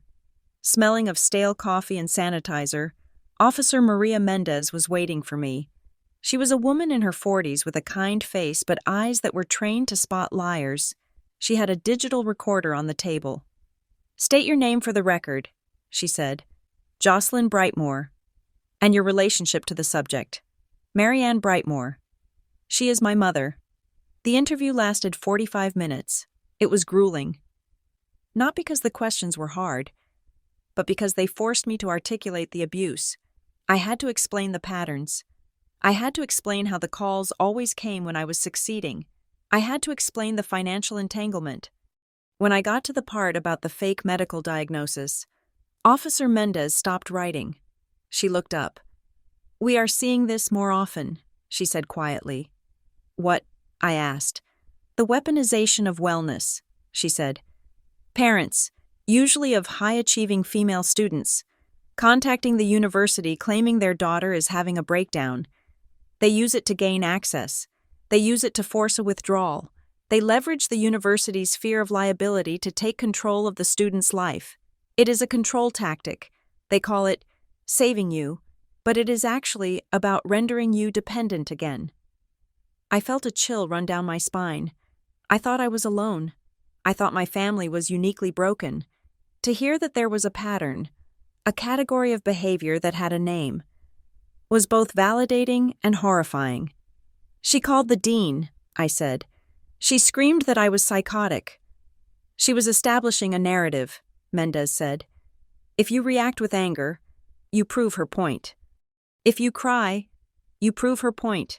The only way to win is to do exactly what you are doing. Use the law. She slid a form toward me. This is the request for a no trespass order. Mendez explained. If you sign this, Marianne Brightmore is barred from all university property. If she steps foot on campus, the library, the dorms, the administrative buildings, the parking lots, she will be arrested on site. No warnings, no conversations. Arrested. I looked at the paper. It was a single sheet. Standard font. It looked so flimsy, but it was a shield. I signed it. What about my husband? I asked. Isaac Pendleton. Mendez looked at me carefully. Is he a student? No, but he lives in university-affiliated housing with me. He is involved. We cannot ban a resident from their own home without a court order from a judge, Mendez said, but we can flag his vehicle, and we can put a patrol car outside your building tonight. Do you feel unsafe returning to your apartment? I am not going back there tonight, I said. The university has offered me a guest suite in the faculty lodge. Smart, Mendez said. Keep your location dark. We will serve the order to your mother via certified mail and local law enforcement in Connecticut. She will know by tomorrow morning that she is not welcome here. I walked out of the police station into the winter afternoon. The sun was already setting, casting long, bruised shadows across the snow. My phone vibrated. I checked it. It was an email from Caleb Brightmore. Subject: Are you happy now? I stopped in the middle of the sidewalk. Students walked around me, flowing like a river around a stone. I opened the message. It was long. It was a wall of text, devoid of paragraph breaks, written in the frantic, stream of consciousness style of someone who knew they were losing and decided to throw every punch they had. I cannot believe you. Mom is in the hospital. She had a panic attack because of what you did. The lawyers called the house. Are you insane? You are threatening to arrest your own mother? After everything she did for you, I always knew you were cold. Jocelyn, but this is evil. You care more about your stupid degree than you do about family. The business is going to fail before it even starts because you froze the accounts. That is on you. If I lose this startup, it is your fault. If Mom has a heart attack, it is your fault. You are selfish. You are arrogant. You think you are better than us just because you have a trust fund. Fix this. Call the school and tell them it was a mistake. Tell them you were stressed. Do it now or do not bother coming home for Christmas ever again. I read it twice. In the past. This email would have crushed me. It would have sent me into a spiral of guilt. I would have called them, apologizing, begging for forgiveness, offering to write a check just to make the hurting stop. But today, I read it like an engineer reading a bug report. Claim Mom is in the hospital. Verification unlikely. Marianne used hospitalization as a rhetorical device whenever she lost an argument. Claim I am evil for using the law. Analysis projection. They violated the law first. I was merely responding with the appropriate countermeasures. Claim the business failure is my fault. Fact. The business was a shell entity designed to siphon money from my inheritance. Its failure was a mathematical certainty. I did not hit reply. I did not type a defense. I pressed the power and volume buttons on the side of my phone. Click, screenshot. I opened a new folder in my cloud drive labeled evidence_harassment and uploaded the image. Then I archived the email. I walked toward the faculty lodge. As I passed the student union, I noticed the atmosphere had shifted. The campus was a small ecosystem. Information traveled faster than light. I saw 2 teaching assistants from the chemistry department standing near a coffee cart. They stopped talking when they saw me. They looked at me, then looked away, whispering. I heard the police were at the registrar's. Fake medical records. Mother tried to pull her out. The rumors were already mutating. I was becoming a spectacle. The girl whose mom went crazy. The girl with the rich family drama. My phone rang again, a number I didn't recognize. Local area code. This is Jocelyn, I answered. Ms. Brightmore, this is Sarah Jenkins from the University Public Relations Office. A bright, chirpy voice said, I am calling because we have had a few inquiries from the student newspaper regarding a police presence at the administration building involving a donor. We wanted to get ahead of this. Ahead of what? I asked. Well, Sarah said, her voice dropping to a sympathetic coo. We can spin this positively. A story about a dedicated student overcoming family struggles to pursue excellence. It is very inspiring. We could draft a statement about how the university supports its students against external pressures. It would make you look very strong. No, I said. Excuse me. No statement, I said. I am not a human interest story. Sarah, I am not an inspiration porn segment for the alumni newsletter. I am a researcher who was the victim of a crime. If you release a single word about my personal life or my family situation to the press, I will sue the university for breach of privacy with the same lawyer I am using to sue my mother. There was a long silence on the other end. I understand, Sarah said, her voice significantly less chirpy. We will issue a standard no comment regarding personnel and student matters. Good. I hung up. I was not going to be their mascot. I was not going to let them turn my trauma into a fundraising email about resilience. The guest suite in the faculty lodge was sterile and quiet. It looked like a high-end hotel room, beige walls, abstract art, a bed that was too big for one person. I sat on the edge of the mattress, the room dark except for the glow of the streetlights outside.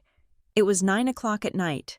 The adrenaline was fading, leaving behind a deep, aching exhaustion. My phone lit up on the nightstand. Isaac. It was the 5th time he had called in the last hour. I looked at the screen. I knew I shouldn't answer. The lawyer had said to cut contact. The police had said to stay away. But I needed to hear it. I needed to hear the voice of the man who had slept beside me for 3 years while plotting to erase me.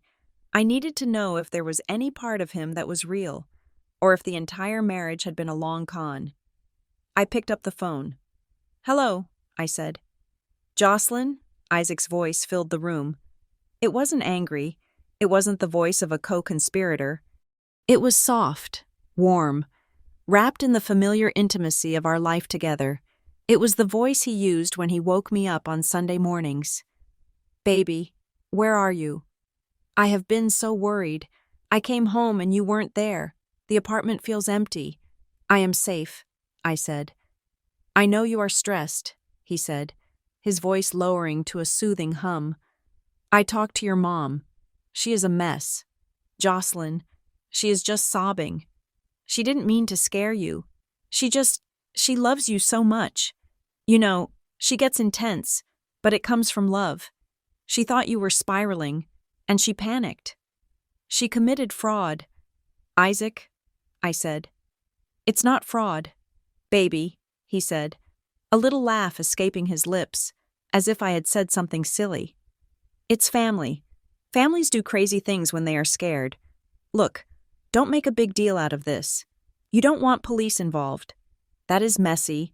That is not us. Just come home. We can order Thai food. We can call her together and just smooth it over. She is willing to apologize if you are—" I closed my eyes. Smooth it over. He wasn't asking me to come home because he missed me.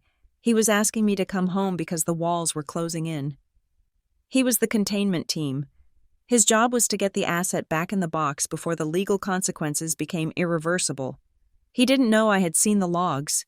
He didn't know I knew about IP Workstation Main. He thought he was still the husband, the safe harbor. He thought he could voice act his way out of a felony. "Isaac," I asked, my voice barely a whisper, "did you love me?" "Of course I love you," he said instantly. "Too fast. I love you more than anything. That is why I want you to come home, so I can take care of you." "You want to take care of me," I repeated. "Yes. Always." "Okay," I said. "I have to go now." "Wait, Jocelyn." I hung up. It was not a misunderstanding. It was not a mistake. He was one of them. He had always been one of them. The gardener who claimed to love the flower was actually working for the people who wanted to cut it down and sell it. I turned off the phone. I lay down in the dark, in the strange bed, in the silence of the empty room. I didn't cry. I was done crying. Tomorrow, I was not just going to defend myself, I was going to dismantle them. And I was going to start with the man who thought he could use love as a getaway driver. The morning sun hit the snow outside the faculty lodge with a blinding, deceptive brightness. It looked clean. It looked peaceful. But my phone, sitting on the bedside table, was a portal to a war zone that was rapidly expanding beyond the borders of the campus administration. I thought stopping the withdrawal was the victory. I thought securing the bank accounts was the checkmate. I was naive. I had treated this like a financial dispute. Assuming my mother wanted money, I failed to realize that when a narcissist cannot control your money, they will pivot to controlling your reality. The first shot of the new offensive landed at 8:30 in the morning. I was dressed and ready to go to the lab. I had a scheduled meeting with the Advanced Robotics Group, a team of 4 doctoral candidates and 2 professors. We were finalizing the grant proposal for the spring semester. It was the only thing keeping me tethered to normalcy. I opened my email to check the agenda. There was a new message from Professor Vance. The subject line was blank. "Dear Jocelyn, in light of recent communications regarding your personal health and the concerns raised about workplace safety, we are postponing the group meeting indefinitely. We believe it is best for you to take this time to focus on your recovery. Please do not come to the lab today. We have deactivated your keycard temporarily until the dean clears your medical status." I stared at the screen. The words swam before my eyes. Workplace safety. Marianne had not just tried to withdraw me. She had emailed my professors. She had contacted the people who held my career in their hands and told them I was dangerous. She had likely used words like volatile, unpredictable, maybe even violent. She knew exactly where to hit. In the world of high-level engineering, reputation is currency. If you are labeled unstable, you are a liability. You are the person who might crash the million-dollar prototype because you are having a bad day. I didn't reply. I couldn't. I felt the heat rising in my cheeks, a mix of shame and impotent fury. I was the biggest donor to this university, and yet, a single whisper from my mother was enough to lock me out of my own research. I sat down on the edge of the bed. I needed to be strategic. Reacting now would only validate the rumors. Then the second wave hit. My phone pinged with a notification from a social media app I rarely used.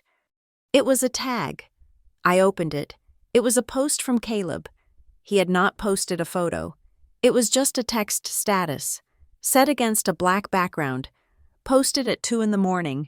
It is funny how some people get rich off dead relatives and then forget the family that raised them. Imagine watching your own mother collapse from stress while you sit on a pile of cash you didn't earn. Karma has a mailing address, and it is coming for you. He didn't name me. He didn't have to. The comments were already rolling in. Friends from our hometown, cousins I hadn't seen in 10 years, people who knew nothing about the trust fund or the abuse. Stay strong. Caleb. Family first. Always. Some people are just toxic. Bro, cut them off. They were publicly shaming me for the crime of not letting them rob me. Caleb was spinning the narrative that I was the villain, the cold-hearted heiress abandoning her suffering mother. He was rallying the troops. He was isolating me socially while Marianne isolated me professionally. I felt a sudden, sharp urge to throw the phone against the wall, to scream, to reply and post the screenshots of the fraud, the logs of the theft, the truth about the business that was just a gambling debt in a trench coat. But I didn't. I remembered the words of the police officer, establish a narrative. I took a screenshot of Caleb's post. I took a screenshot of the comments. I saved them to the evidence_harassment folder. My phone rang. It was Isaac. I stared at the name. My husband. The man who had scanned my signature. The man who was currently playing the role of the worried peacemaker. I needed to know what his next move was. I answered. Jocelyn. His voice was breathless. Urgent. Thank God. Are you okay? I saw Caleb's post. I told him to take it down. But he is so angry. I am fine, I said. My voice was a flat line. Listen, babe, Isaac said, lowering his voice. I am hearing things. Bad things. Your mom is talking to lawyers, not just about the school. She is talking about suing for elder abuse or emotional distress. She is coming after the assets. Jocelyn. Let her try, I said. No, you don't understand, Isaac pressed. If she freezes your accounts, we are helpless. You won't be able to pay legal fees. You won't be able to access anything. We need to be smart. He paused. I could hear him breathing. I could hear the faint click of a mouse in the background. Was he at his computer? Was he at the IP workstation main? I opened a separate, secure savings account this morning, Isaac said. It is in my name, so she can't touch it. I think you should transfer the liquid funds from the joint account and maybe a portion of the trust dividends into it, just for safekeeping, until this blows over. Once she calms down, we move it back. I just want to protect you. I almost laughed. It would have been a bitter, jagged sound. It was the classic pivot. The brute force attack failed. They couldn't withdraw me. So now they were trying the Trojan horse. He was playing on my fear of my mother to get me to voluntarily hand over the money to him. That is an interesting idea, I said neutrally. It is the only way. Jocelyn, he said, sounding relieved that I wasn't fighting him. If the money is in my name, it is legally shielded from her lawsuits against you. I can keep it safe. How much is in the liquid account right now? About 200,000. He knew the number. He knew exactly how much was available for immediate transfer. I will think about it, I said. Don't think too long, he said, his voice hardening just a fraction. She is moving fast. We need to move faster. I have to go. Isaac, I have a meeting. Wait. I hung up. I immediately opened my banking app. I didn't transfer money to him. I set up a text alert for any transaction over $1. Then I opened my credit monitoring app. There was a red flag on the dashboard. New inquiry. 9:15 a.m. Lender quick cash. Personal loans. Amount $50,000. Someone had tried to take out a loan in my name 15 minutes ago. They were desperate. They were hitting every wall, trying every doorknob, looking for a way in. They needed money, and they needed it now. The business deadline must be today. Caleb's debts must be due. I called the credit bureau and froze my file. It took 3 minutes. I was systematically shutting down their access to my life, but the feeling of being hunted was growing. I felt like a deer standing in a clearing, hearing twigs snap in every direction. I decided to go to the administration building. It was the only place where I had allies. I needed to show Marcus Halloway the email from Professor Vance. I needed the legal team to tell the faculty that I was not a safety threat, but a victim of defamation. I put on my coat and walked out of the lodge. The walk to the administration building was cold. I kept my head down, avoiding eye contact with anyone. I felt like everyone had seen Caleb's post. I felt like everyone knew. I reached the steps of the building. A car was parked in the loading zone. It was a nondescript gray sedan. A man in a cheap windbreaker was standing by the door, smoking a cigarette. He looked bored. When he saw me walking up the steps, he straightened up. He looked at a photo on his phone, then looked at me. "Jocelyn Brightmore," he asked. I stopped. My instinct was to run. "Who are you?" "Process server," he said. He didn't smile. He reached into the open window of his car and pulled out a thick manila envelope. "You are hard to find. I went to your apartment. But your husband said you might be here." My husband said Isaac had sent him. Isaac knew I would go to the administration building. "What is this?" I asked, not taking the envelope.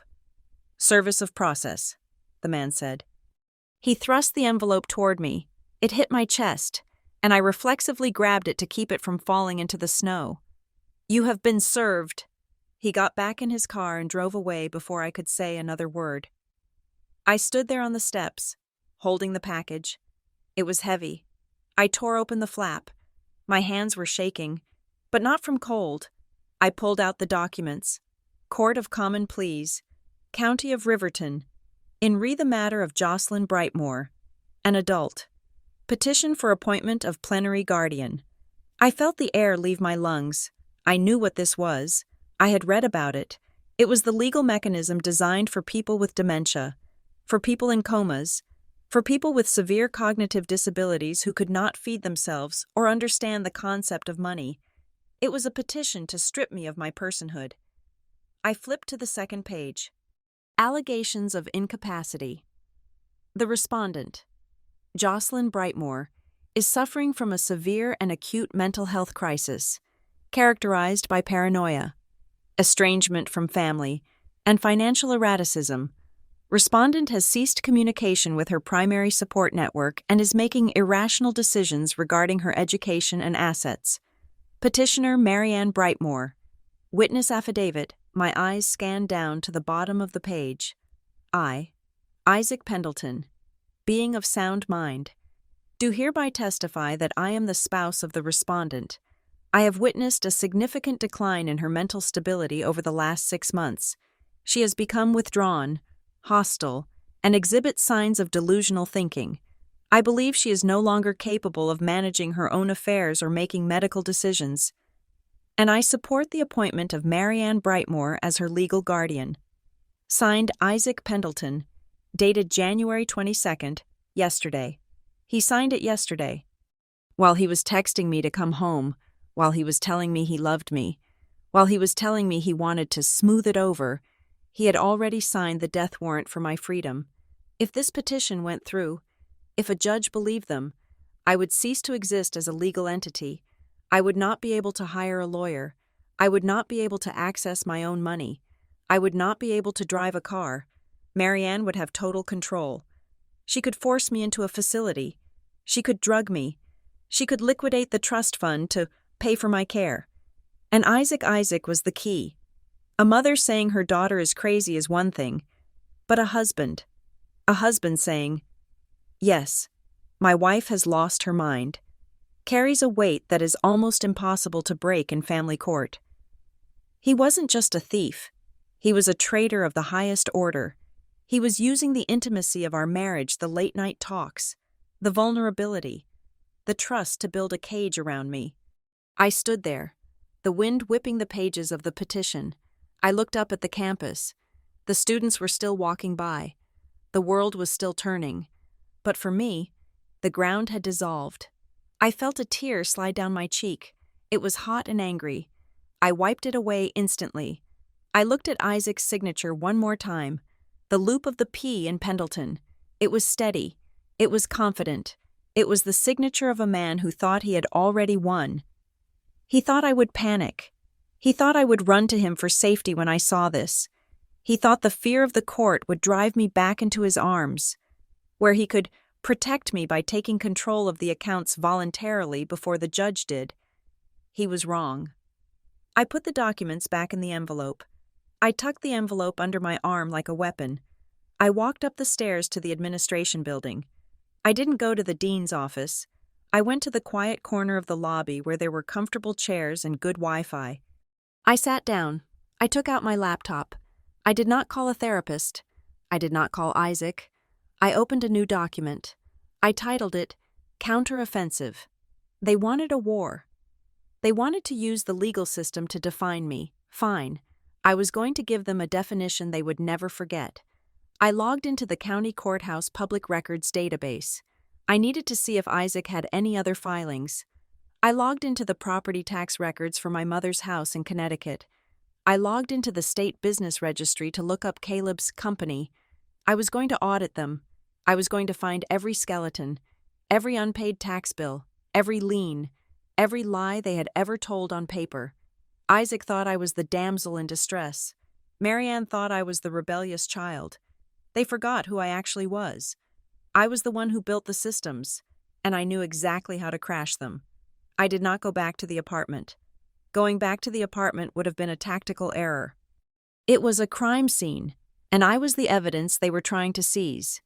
Instead, I turned the guest suite at the faculty lodge into a command center.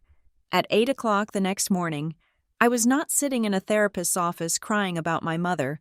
I was sitting at a glass table with Elias Thorne, a private attorney recommended by the dean, and a digital forensics specialist named Vargas. Vargas was a man of few words. He wore a black hoodie and typed with a speed that suggested his hands were disconnected from his conscious mind. He had mirrored the hard drive of my laptop and was currently tunneling into the cloud backups of my personal devices. "We have the server logs from the university," Vargas said, his voice gravelly. "I am cross-referencing them with the connection data from your home router. You said you have admin access to your home network." "I built the network," I said. "I have remote root access. Isaac, my husband, doesn't know the admin password. He thinks resetting the router means unplugging it and plugging it back in." "Good," Vargas said. "I am in." On the large monitor, lines of code cascaded like green rain. Vargas isolated a specific block of data. "Here is the event," he said, pointing to a timestamp. "January 22nd, 10:13 in the morning. The command to withdraw Jocelyn Brightmore was sent to the university registrar." "We know that," Thorne, the lawyer, said. He was pacing the room, checking his watch. "We need to prove who pushed the button." "Look at the packet data," Vargas said. The request originated from a device with the MAC address ending in 4F2B. It was connected via Ethernet, not Wi-Fi. That means it was a hardline connection. I froze. My mother used an iPad. She wandered around her house in Connecticut, poking at the screen with her index finger. She didn't know what an Ethernet cable was. "That MAC address," I said, my voice sounding hollow in the small room. "That belongs to the desktop in the spare bedroom. the one Isaac uses for his rendering work. And here's the kicker, Vargas added. I am looking at the traffic routing. At 10:12, 1 minute before the withdrawal was sent, that same computer accessed a cloud storage drive labeled family_shared. It downloaded a file. Can you see what file? I asked. Vargas typed a command. The file name is medical_proxy_signed_final ... There it was, the smoking gun. It wasn't just that the request came from my house. It was that the document used to frame me had been downloaded onto my husband's computer 60 seconds before the crime was committed. Okay, Thorne said, stopping his pacing. That destroys the narrative that your mother did this alone from Connecticut. But Isaac will claim she sent him the file and begged him to help her. He will claim he was just the messenger. No, I said. He won't. I opened my own laptop. I had been running a parallel search while Vargas handled the network logs. Vargas, I said, can you remote into the desktop? I need to see the file properties of that PDF. Not the one sent to the school, the source file on his hard drive. If the computer is on, I can get in, Vargas said. It is on, I said. Isaac never turns it off. He mines cryptocurrency in the background. He thinks I don't know. Vargas worked for 2 minutes. The silence in the room was thick. Then, the screen flickered, and the desktop of my home computer appeared in a window on our monitor. It felt invasive, ghost-like. I could see Isaac's messy desktop icons for games, landscape blueprints, and a folder simply named Stuff. Vargas navigated to the Downloads folder. He right-clicked the PDF. He opened the metadata. Created January 22nd, 9:45 a.m. Vargas read, Application Adobe Acrobat Pro, Author Isaac Pendleton. Author Isaac Pendleton, I repeated. He didn't download it from your mother, I said, pointing at the screen. He created it. He assembled it. He took the scan of the signature and pasted it onto the form. The software registers him as the creator of the document. Thorne let out a low whistle. That is manufacture of fraudulent evidence. That is active participation in a conspiracy. Secure that file, I told Vargas. Hash it, timestamp it, make a forensic copy. I want the chain of custody so tight that if he tries to delete it 5 minutes from now, we can prove he tampered with evidence. Done, Vargas said. I leaned back in my chair. The betrayal was no longer a sharp pain. It was a dull, heavy ache, like a broken bone that had been set improperly. Isaac hadn't just helped, he had built the weapon. But why? That was the question that gnawed at me. Isaac was lazy. He liked comfort. He liked me paying the bills so he could focus on his art. Why blow up the golden goose? Why destroy the wife who funded his entire lifestyle? It is about the money, Thorne said, reading my mind. It is always about the money. Jocelyn, but the withdrawal only gets them the tuition refund. That is what $30,000. That is not enough to risk prison for. No, I said. It isn't. I thought about the business my brother was launching, the one Marianne said needed an accountant. Thorne, I said, I need to look at the trust. The Brightmoor Innovation Trust, Thorne asked. You said you control it completely. I do, I said. But I have been hands-off with the minor administrative expenses. I let the accounting firm handle the operational overhead. I just approve the big grants. I logged into the secure portal for the trust's bank. I had the RSA token on my keychain. I entered the code. The dashboard loaded. $42 million. It sat there, safe in accumulation interest. I clicked on transaction history. I filtered for outbound. Most of it was standard. Scholarship payouts, university grants, maintenance fees for the atrium. But then I saw it, a recurring payment. Date December 1st. Recipient Apex Strategic Solutions, LLC. Amount $4,500. Memo Consulting Services. Date November 1st. Recipient Apex Strategic Solutions, LLC. Amount $4,500. Date October 1st. It went back 18 months, every month. $4,500. Who is Apex Strategic Solutions? Thorne asked, leaning over my shoulder. I don't know, I said. I never hired a consultant. I clicked on the transaction details. The payments were categorized under administrative/advisory.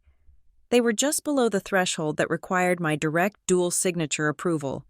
They had been sliding under the radar, approved by an automated rule I had set up for miscellaneous office expenses. 18 months, I calculated. That is over $80,000. Search the company, Thorne commanded. I opened the Secretary of State's Business Registry database.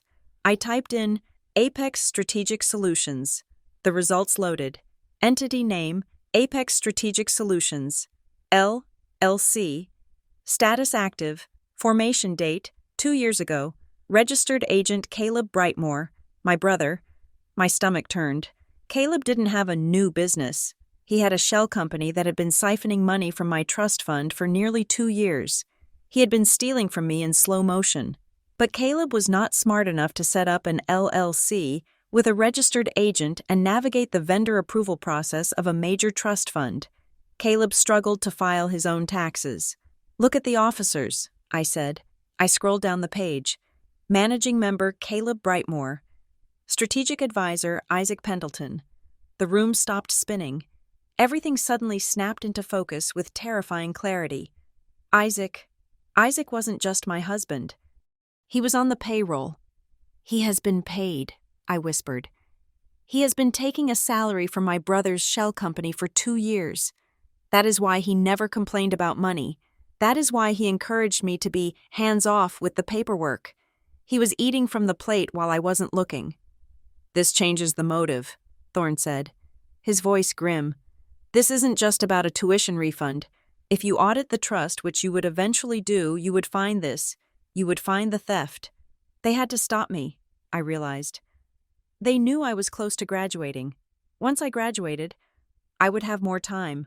I would reorganize the trust. I would find Apex. So they needed to remove you, Thorne said. Not just from school, from legal capacity. The guardianship, I said. If Marianne becomes my guardian, she controls the trust. She controls the audit. She can bury Apex Strategic Solutions. She can legitimize the theft. She can increase the payments to $50,000 a month, and I wouldn't be able to say a word because I would be legally incompetent. It wasn't a crime of passion. It wasn't a family crisis. It was a hostile takeover.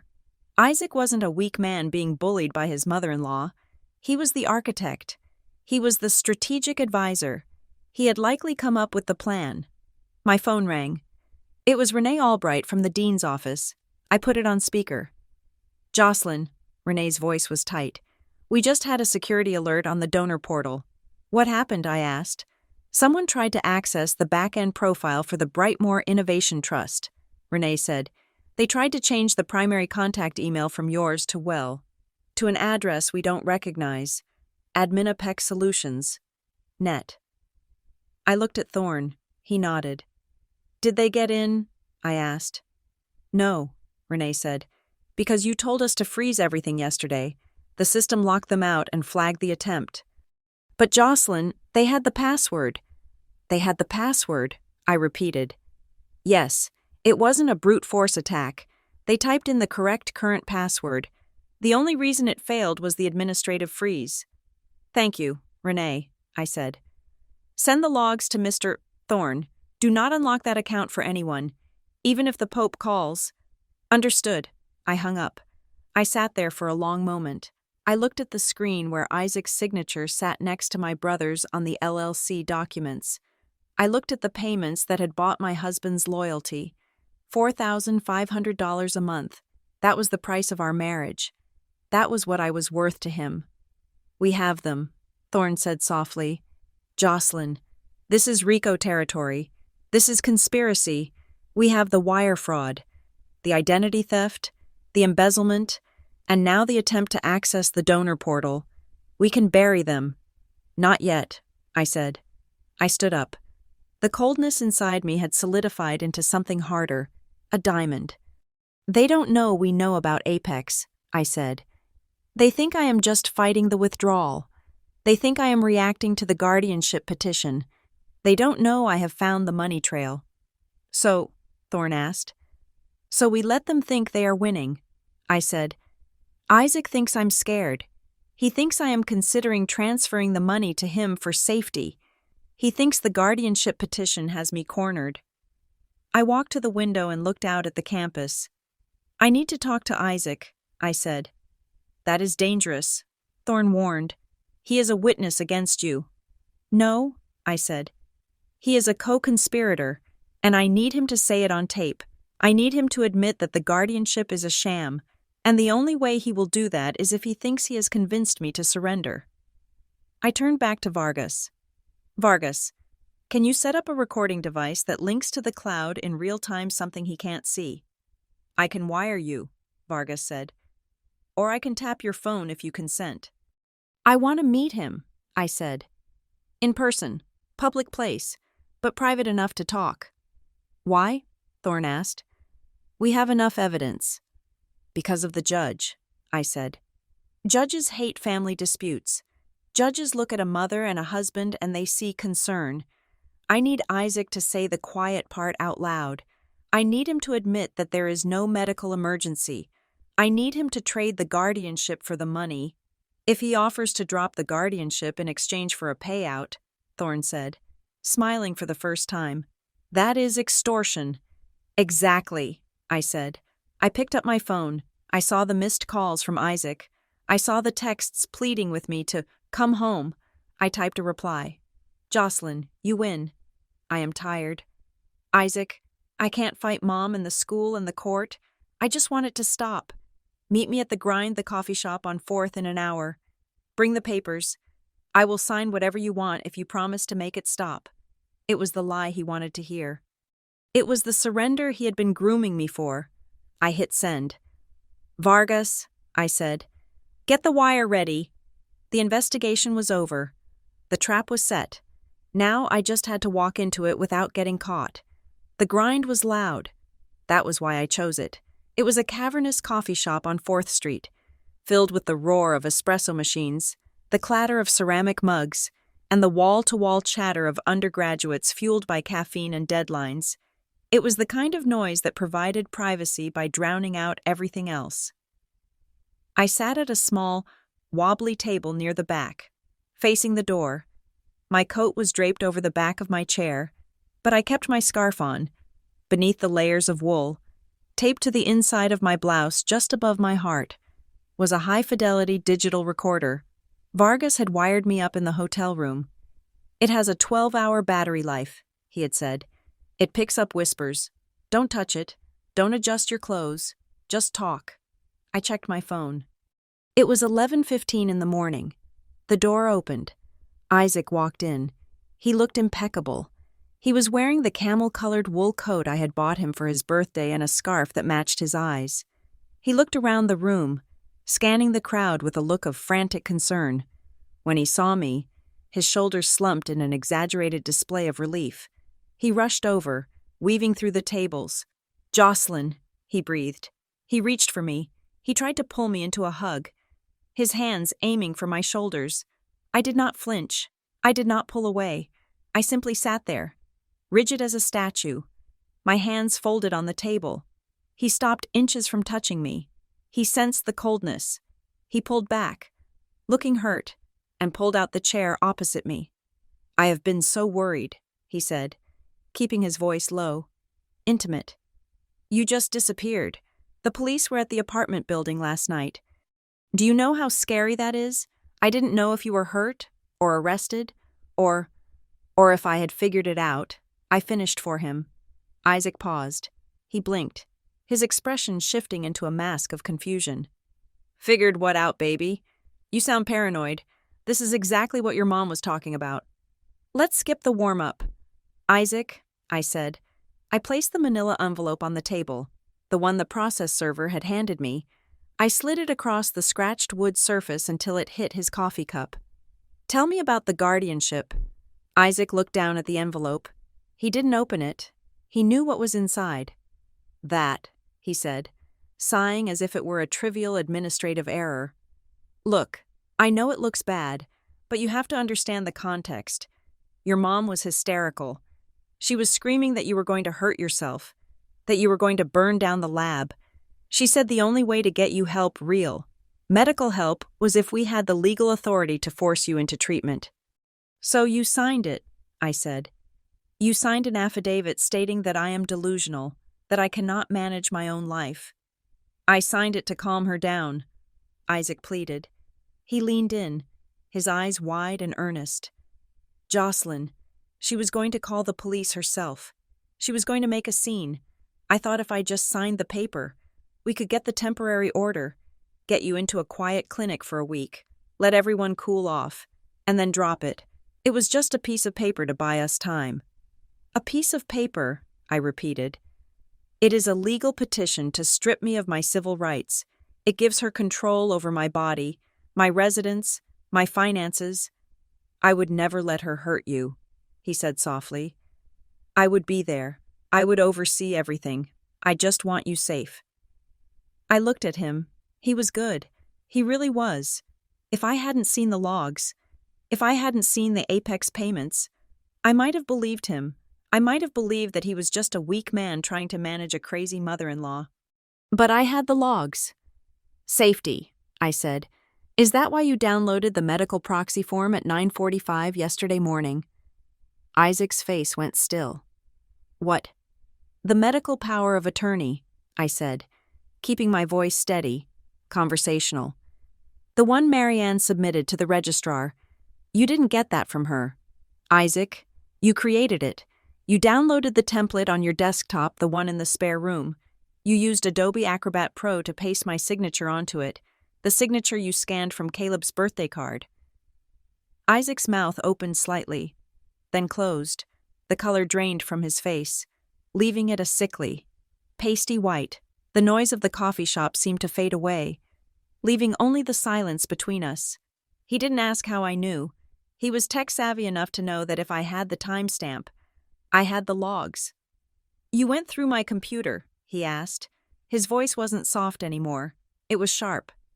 You used my signature to commit a felony, I said. I think that voids your right to privacy. He stared at me. The mask of the concerned husband cracked. Beneath it, I saw something else. I saw the calculator. I saw the man who had been taking $4,500 a month to spy on his wife. You are looking at this all wrong, he said. He sat back in his chair, crossing his arms. You are thinking like an engineer. You are thinking in ones and zeros, inputs and outputs. You don't understand how families work. Explain it to me, I said. We are in a crisis, Isaac said. Caleb is in trouble, real trouble. The business needs liquidity. Jocelyn, if he doesn't get the capital injection by the end of the month, he defaults. And if he defaults, they come after your mom's house because she co-signed. Do you want your mother to be homeless? So you decided to sell me to save them, I said. We aren't selling you. He slammed his hand on the table. A few students at the next table looked over. Isaac lowered his voice to a hiss. We are trying to access the resources that are sitting there doing nothing. You have $42 million sitting in a trust fund while your family is drowning. It is selfish. Jocelyn, it is pathologically selfish. That is why we did the guardianship, because a sane person helps their family. Since you won't do it, clearly, you aren't sane. Family doesn't need me, I said. They need my signature, and since I wouldn't give it, you decided to forge it. We did what was necessary. So admit it, I said. The guardianship isn't about my mental health. It is about the trust. Isaac looked around the room. He licked his lips. He was cornered. But he thought he still had a card to play. He thought he could negotiate. Okay, he said. You want the truth? Fine. We need the money, but we don't want to hurt you. We can make this go away. How? I asked. A deal, Isaac said. He leaned forward again, his voice dropping to a conspiratorial whisper. You take a leave of absence, just 1 semester. You tell the school you need a break. We drop the guardianship petition today. I tear it up, but in exchange, you sign a transfer order. You move $5 million into a family trust account managed by a neutral party. Apex Strategic Solutions, I asked. He flinched. The name hit him like a physical blow. He hadn't expected me to know the name. Yeah, he managed to say, his voice shaking slightly. Sure, Apex, whatever. You transfer the funds, we drop the legal case, and you go back to your life. No one has to know. No one has to be arrested. We just fix it. I felt the recorder taping against my skin. It was recording every syllable. Extortion. Quid pro quo. Abusive process. And what if I say no? I asked. Isaac's eyes hardened. The warmth was completely gone now. He looked at me with a detached, cold assessment. Then the petition goes forward, he said. And Jocelyn, look at you. You haven't slept. You are obsessive. You are tracking IP addresses like a stalker. If we go to court, I will testify. I will tell the judge about the nights you woke up screaming. I will tell them about the anxiety meds you took 3 years ago. I will twist every moment of vulnerability you ever shared with me until you sound like a lunatic. He paused, letting the threat sink in. And it will get out, he continued. The university hates bad press. If there is a public hearing about your sanity, do you think they will let you keep your research grant? Do you think the dean will want a mentally incompetent donor? You will be a laughingstock. You will lose everything you built. Is $5 million worth your entire reputation? It was a masterclass in manipulation. He was using my own fears, my fear of losing my work, my fear of being seen as broken against me. But he had made a mistake. He assumed I was still the woman who needed him to validate her reality. One question, I said. Before I decide, what? The donor portal, I said. Yesterday, someone tried to log in to change the contact info. They had the password. How did they get it? I never wrote it down. Isaac shrugged. He was arrogant now. He thought he had won. I have seen you type it in 100 times. Jocelyn, I have a photographic memory for numbers. You know that. I gave it to your mom. She just wanted to update the phone number. So you admit it, I said. You gave an unauthorized third party my login credentials to a secure financial system. I gave my mother-in-law a password to help the family, he corrected. Stop talking like a lawyer. I'm not talking like a lawyer, I said. I am talking like a prosecutor. I stood up. Isaac looked up at me, confused. Where are you going? We have a deal to finish. No, I said. We are done. I reached into my pocket and pulled out a $20 bill. I dropped it on the table. It landed on top of the manila envelope. I am not transferring $5 million, I said.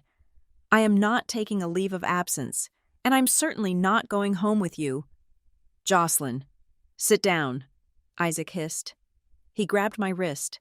His grip was tight, painful. I looked at his hand on my arm. Then I looked at his face. Let go, I said. You are making a mistake, he said through gritted teeth. You are going to regret this. You can't win against all of us. I don't have to win against all of you, I said. I just have to survive you. I leaned down, bringing my face close to his. And Isaac, that neutral party you mentioned, Apex Strategic Solutions, I know about the payments. I know about the $4,500 a month. I know you are an employee. Isaac's hand went slack. He released my wrist as if it had burned him. His mouth opened, but no sound came out. The arrogance evaporated, replaced by pure, unadulterated terror. You just offered to drop a legal petition in exchange for money, I said. That is extortion. You just admitted to sharing my passwords. That is cybercrime. And you just admitted on a recording device that the guardianship is based on a lie. Recording, he whispered. I tapped my chest, right where the device was hidden. Pennsylvania is a two-party consent state, I said, my voice cold and clear. Unless there is no expectation of privacy, we are in a public place, Isaac, and furthermore, the wiretap law has an exception for recording evidence of a felony, which you just kindly provided. I stepped back. You just became the star witness against yourself, I said. I turned and walked away. Jocelyn, he yelled. I didn't stop. I didn't look back. I walked through the crowded coffee shop, past the students laughing over their lattes, past the line of people waiting to order. I walked out the door into the biting cold of the street. My heart was pounding, but not from fear. It was pounding with the rhythm of a machine that had just executed a perfect line of code. I hailed a cab. "Where to?" the driver asked. "The courthouse." I said, "I spent the next 2 hours with Elias Thorne. We didn't just file a response to the guardianship. We went on the offensive. We filed a petition for an immediate emergency protection from abuse order against Isaac Pendleton. We attached the transcript of the recording. We attached the logs of the password sharing. And then, with a hand that was steady and sure, I signed the divorce petition, incompatible differences. The form said, I crossed it out in my mind. Attempted murder of the soul was more accurate. I walked out of the courthouse as the sun was setting. The sky was a deep, bruised purple. I was alone. I had no husband. I had no mother. I had no brother. But for the first time in 28 years, I owned myself. The legal system usually moves with the speed of a glacier, grinding rocks into dust over decades. But when you hand a district attorney a notarized document with a digital timestamp that proves it was forged across state lines, the glacier melts. It becomes a landslide. 2 days after my meeting with Isaac at the coffee shop, the criminal investigation into Marianne Brightmore kicked into high gear. The sheer volume of evidence was overwhelming. It was not just a family dispute anymore. It was a federal case involving wire fraud, identity theft, and the falsification of medical records to defraud a university. I sat in the office of the district attorney for Riverton County. He was a sharp-eyed man named Coleman, who looked at the file on his desk as if it were a Christmas present. "We are moving forward with the indictment," Coleman said. "The attempt to access the donor portal was the tipping point. That is unauthorized access to a protected financial system. We have issued a warrant for your mother's arrest in Connecticut. We are coordinating with local law enforcement to bring her in." "What about the guardianship?" I asked. "That is civil court," Coleman said, "but the judge over there has requested our files. Once the criminal charges drop, the guardianship petition is dead in the water. You cannot ask the court to give you custody of the person you are being prosecuted for trying to rob." It felt like a victory, but it did not feel like peace. It felt like the tightening of a noose. The dean's office. 1 hour later, the atmosphere here was different. It was not the aggressive energy of the prosecutor's office. It was the terrified politeness of damage control. Dean Harrison sat behind his desk, looking pale. Renee Albright stood by the window, her arms crossed. "The rumors are getting worse. Jocelyn," the dean said. "The student newspaper is asking why there were police at your apartment. There is a thread on the university subreddit claiming you had a psychotic break in class and attacked a professor. It is affecting the donor confidence index." "I did not attack anyone," I said calmly. "I walked out of a lecture to answer a phone call from a woman attempting to commit a felony against me." "We know that," the dean said quickly, "but the public doesn't. We need to change the narrative. The Winter Gala is in 3 days. It is the biggest event of the year. The board wants to honor you. Honor me. We want to announce you as the university's largest donor of the decade," Renee said. She turned from the window. "We want to put you on stage. We want to list the numbers, the atrium, the scholarships, the research grants. If we reveal that you are the financial backbone of this college, the crazy student rumor dies instantly. No one questions the sanity of the person signing the checks." I hesitated. For years, anonymity had been my armor. I liked being just a student. I liked being judged on my code, not my bank account. Stepping into that spotlight meant I could never go back to the shadows. It meant everyone would know. But then I thought about Caleb's post. I thought about the whispers in the hallway. Silence was no longer protection. Silence was allowing them to paint me as a victim. "I will do it," I said. "But on my terms." "Name them," the dean said.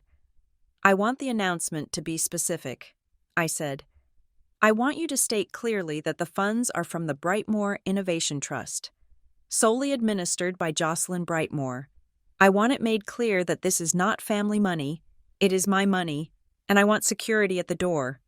Strict list, no one gets in without a verified ID. Done, the dean said.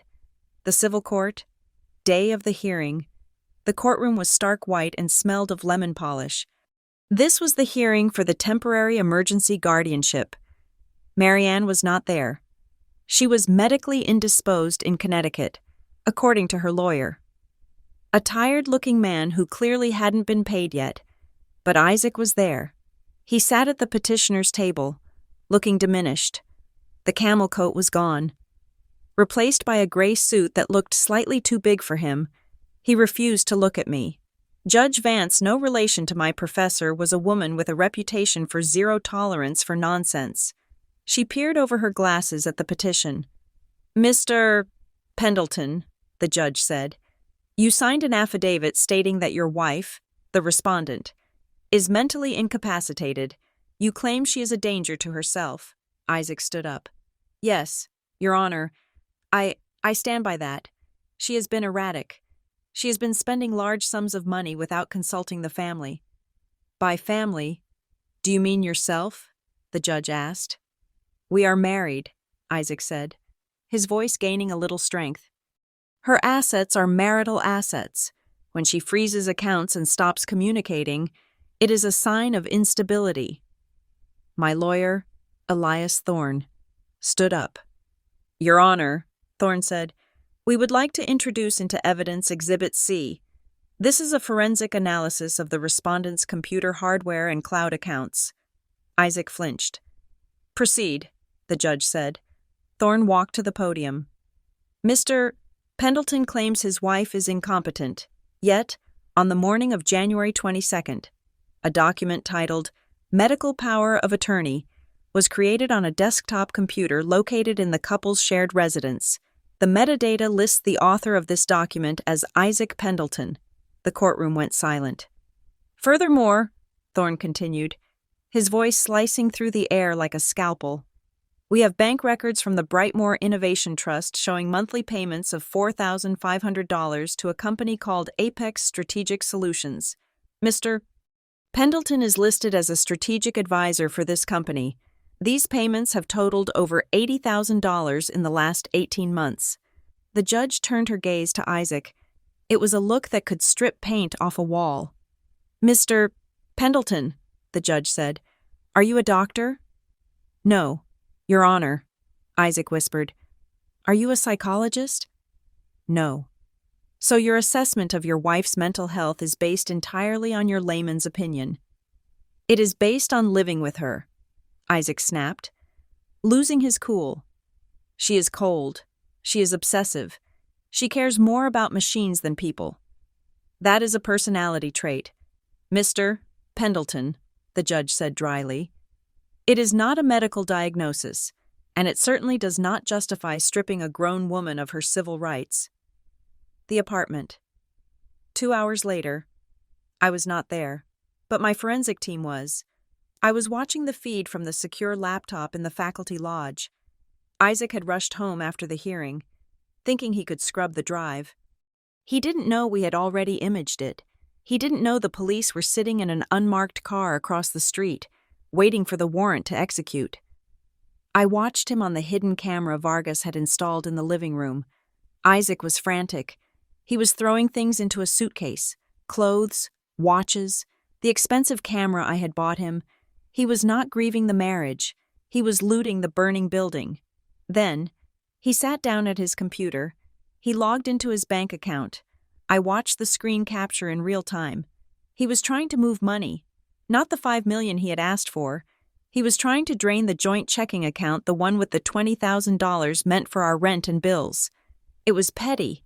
It was small. It was the desperate clawing of a rat in a trap. Transaction declined. He hit enter again. Transaction declined. Account frozen by court order. Isaac screamed. He picked up the keyboard and smashed it against the desk. Keys flew everywhere like plastic teeth. I watched him crumble. It was not satisfying. It was just pathetic. This was the man I had shared a bed with. This was the man I thought was my partner. He was nothing but a parasite who panicked when the host developed an immune system. The university boardroom. The board of trustees was meeting to finalize the gala details. Dean Harrison was present. So was the head of legal, Marcus Halloway. A courier arrived with a package. It was marked urgent, personal and confidential, for the board of trustees. Halloway put on gloves before opening it. It was a handwritten letter. The stationery was expensive, heavy cream paper. The handwriting was looped and jagged, the pen pressure uneven. Marianne. "Read it," the dean said. Halloway adjusted his glasses. "To the esteemed board, I am writing as a heartbroken mother. You are harboring a dangerous individual. My daughter, Jocelyn Brightmore, has been seduced by the power of her inheritance. She has turned against her flesh and blood. She is mentally unwell. If you honor her at this gala, you are honoring a girl who has abandoned her family. I demand you stop this event. If you do not, I will release her medical records to the press. I will show the world how sick she really is." Halloway lowered the letter. "She is threatening blackmail." Halloway said, "In writing, to the board of a billion-dollar institution." "She thinks she is appealing to our morality," the dean said, shaking his head. "She doesn't realize she just handed us the final piece of evidence for the restraining order." "Scan it," Halloway told his assistant. "Send it to the district attorney. Add attempted extortion to the charge sheet." Marianne had tried to fire a warning shot, but she had held the gun backward. The night of the gala, the grand ballroom of the student union had been transformed. It was a sea of black ties, evening gowns, and the soft clinking of champagne flutes. The lighting was low and golden. I stood in the dressing room backstage. I was wearing a dress I had bought that morning. It was midnight blue, silk, structured and sharp. It looked like armor. My phone buzzed. "Isaac, please, I can fix this. Just talk to me. Don't go out there. If you go out there, you destroy us." I deleted the message. Then I blocked the number. "Ms. Brightmore." Renee Albright poked her head in. "It is time." I took a deep breath. My heart was beating hard, but it was a steady, powerful rhythm. I walked toward the wings of the stage. The courtroom, the ruling. Judge Vance looked at the empty chair where Isaac should have been sitting for the afternoon session. He had fled. It didn't matter. "Based on the overwhelming evidence presented by the respondent," Judge Vance said, her voice echoing in the nearly empty room, "I find the petition for guardianship to be not only meritless, but filed in bad faith.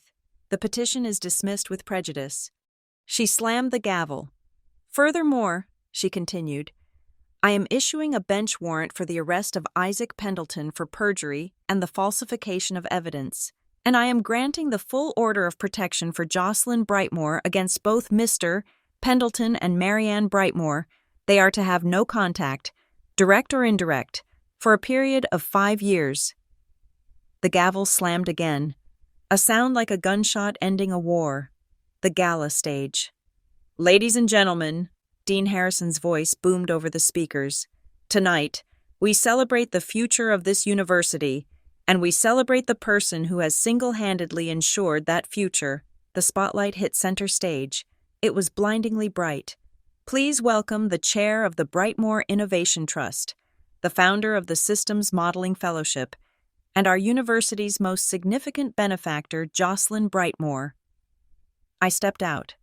The applause was polite at first, then it grew. As I walked to the podium, I looked out at the sea of faces. I saw the professors who had whispered about me. I saw the students who had read the rumors. I saw the shock on their faces. They were expecting a crazy girl. They were expecting a victim. Instead, they got the landlord. I gripped the podium. The wood felt solid under my hands. "Thank you," I said into the microphone. My voice did not shake.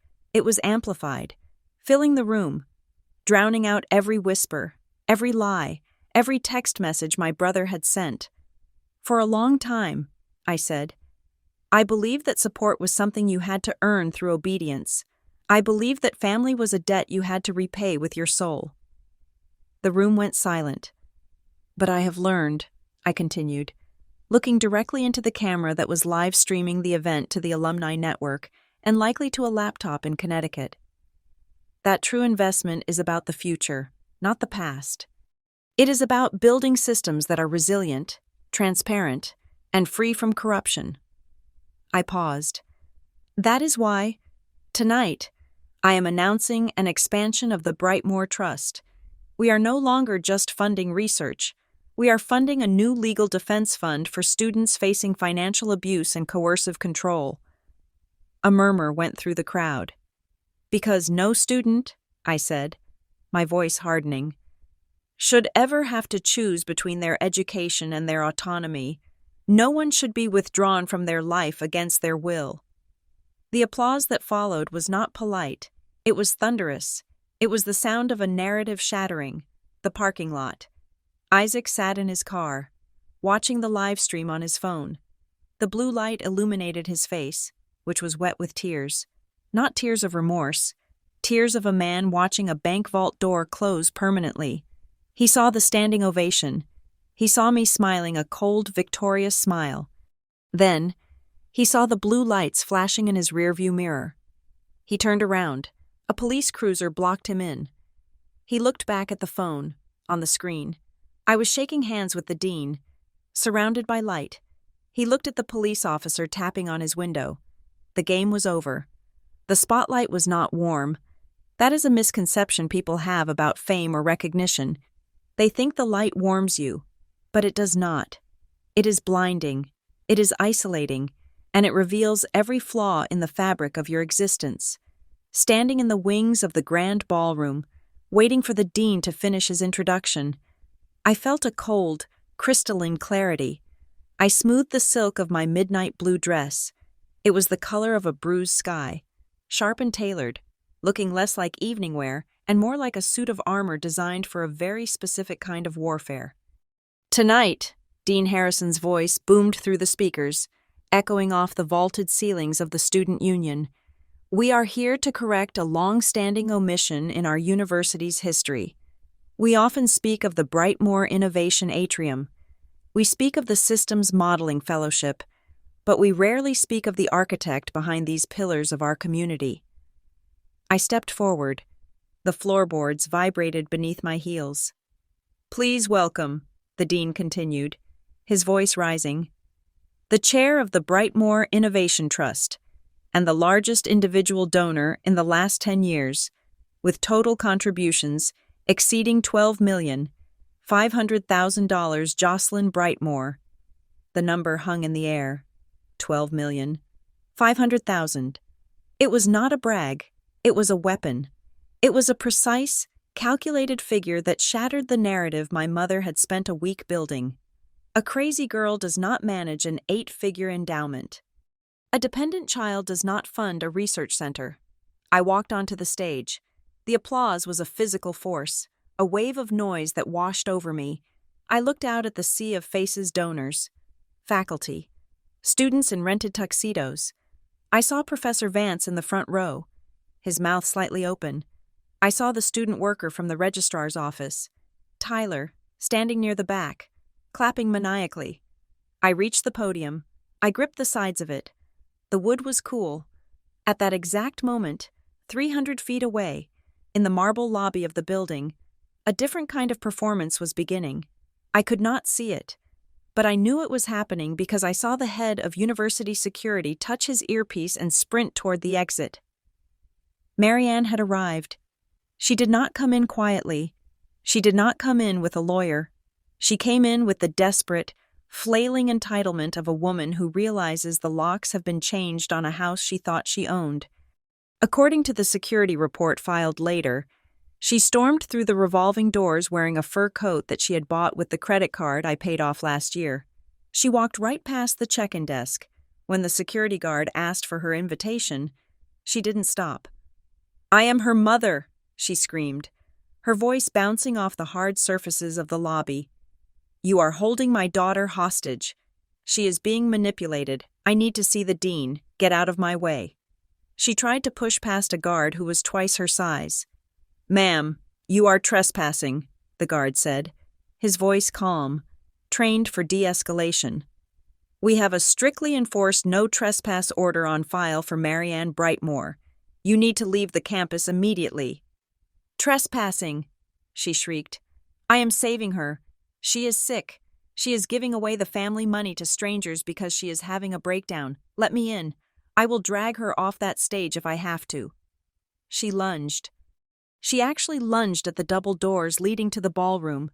It was a mistake. It was the mistake we'd been waiting for. By physically attempting to force her way into a private event after being served a legal restraining order. She had just upgraded her status from a civil nuisance to a criminal offender, and she did it in front of the lobby security cameras, and more importantly, in front of the local news crew that was setting up for a segment on the gala. Back on stage, I did not hear the screaming. I only saw the slight commotion at the back of the room, the ripple of heads turning. I knew she was there.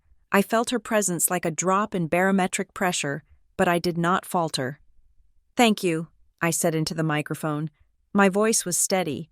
It did not sound like the voice of a daughter. It sounded like the voice of a CEO. For a long time, I believed that the price of love was silence. I believed that to be a good daughter, I had to be a silent partner in my own life. I paused. The room was dead silent. "But silence is not a currency," I said. "And autonomy is not a gift you receive from your parents. It is a structural requirement for a functional life." I looked directly into the camera lens at the back of the room. I knew Isaac was watching. I knew he was sitting in his car, or in a holding cell, or wherever he had fled to, watching the screen of his phone. "Tonight," I continued, "I am announcing a permanent expansion of the scholarship fund. From this day forward, the endowment will be renamed the Eleanor Brightmore Legacy Fund." A gasp went through the front row. They knew the name. They knew Eleanor was the source of the money. "It will be dedicated exclusively to first-generation students who are fighting to break free from cycles of financial control," I said. "It will provide full tuition, housing, and legal counsel for students whose education is being held hostage by their families." The applause started before I even finished the sentence. It began in the back, with the students, and rolled forward like thunder. It was not polite applause. It was a roar of recognition. I had taken the money Marianne wanted for her kitchen, the money Caleb wanted for his fake business, the money Isaac wanted for his comfort, and I had turned it into a fortress for everyone else who was just like me. I stepped back from the podium. I did not smile. I did not wave. I simply nodded, turned, and walked off the stage. I walked straight through the backstage corridor, past the congratulations of the stage manager, and out into the lobby. The timing was absolute. As I pushed through the doors, I saw the end of the other drama. Marianne was on the ground. She wasn't being tackled. She was kneeling. Her expensive coat pooled around her on the dirty floor tiles. Her hands were behind her back. A police officer. Officer Mendez, the one I had spoken to days ago, was tightening the zip ties around her wrists. Marianne looked up and saw me. Her hair was messy. Her mascara was smeared. She looked small. That was the most shocking thing. For my entire life, she had been a giant, a looming shadow that blocked out the sun. But here, under the harsh halogen lights of the lobby, surrounded by security guards and curious onlookers, she was just a small, angry woman who had broken the law. "Jocelyn," she shouted when she saw me. Tell them who I am. This is ridiculous. I am your mother." I stopped walking. I stood 5 feet away from her. I looked at her. Really looked at her. For the first time in years without the filter of fear. "I know who you are," I said softly. "Then help me," she pleaded. "They are hurting me. Isaac told me to come. He said you were going to humiliate us. He said we had to stop you." "Isaac isn't here, Mother," I said. "Isaac is busy explaining to a judge why he created a forged federal document on his desktop computer." "What?" She blinked, confused. No, he said he was handling it. He said he had a plan." "His plan was to blame you," I said. "And your plan was to blame me. But the problem with lies is that they leave a digital footprint. And we found all of them. Officer Mendez stood Marianne up. Come on. Mrs. Brightmore, you have the right to remain silent. I strongly suggest you start using it. Marianne looked at me one last time. Her eyes were not filled with love, or even regret. They were filled with the terrified realization that the ATM machine had not only stopped dispensing cash, but had grown legs and walked away. You are ungrateful, she hissed. No, I said. I am solvent. I watched them walk her out to the automatic doors. The blue lights of the police cruisers reflected off the snow outside, pulsing in a rhythmic, mechanical beat. I did not feel happy.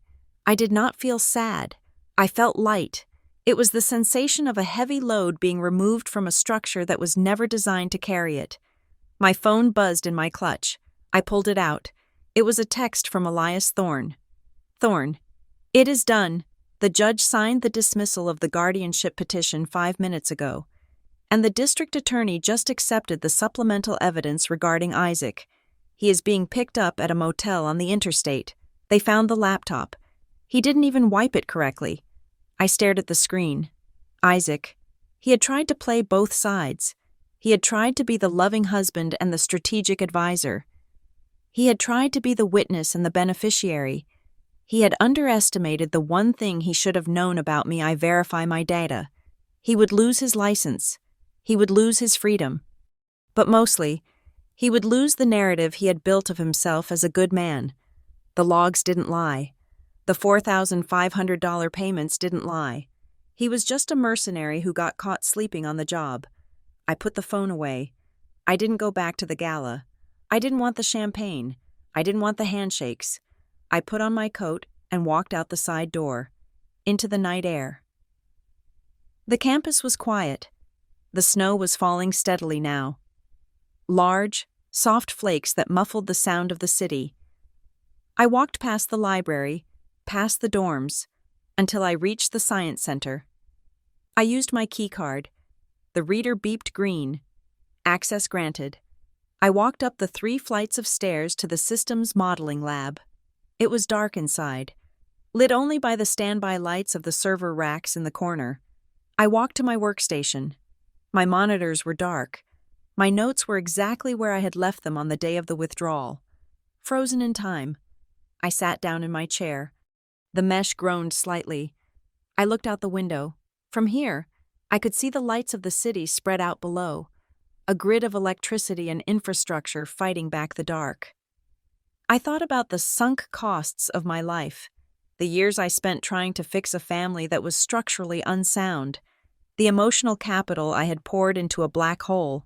In engineering, when a bridge is failing, you don't paint it, you don't argue with it, you close it, you strip it down to the foundation, you inspect the load-bearing pylons, and if the steel is rotten, you cut it out.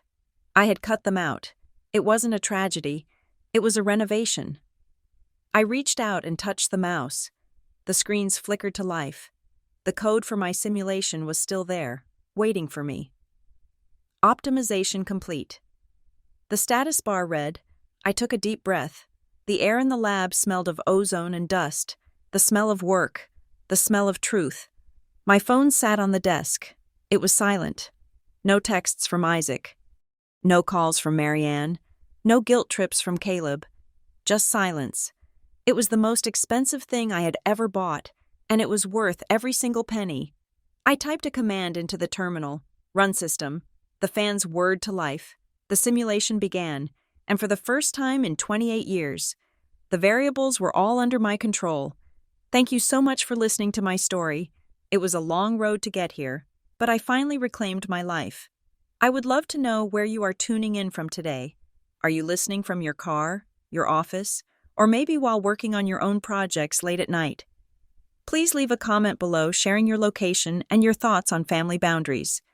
And if you enjoyed this story, please subscribe to the channel Juliet Revenge Stories, like this video, and smash that hype button to help this story reach more people who might need to hear that they have the power to say no. Stay safe, and remember you are the architect of your own life.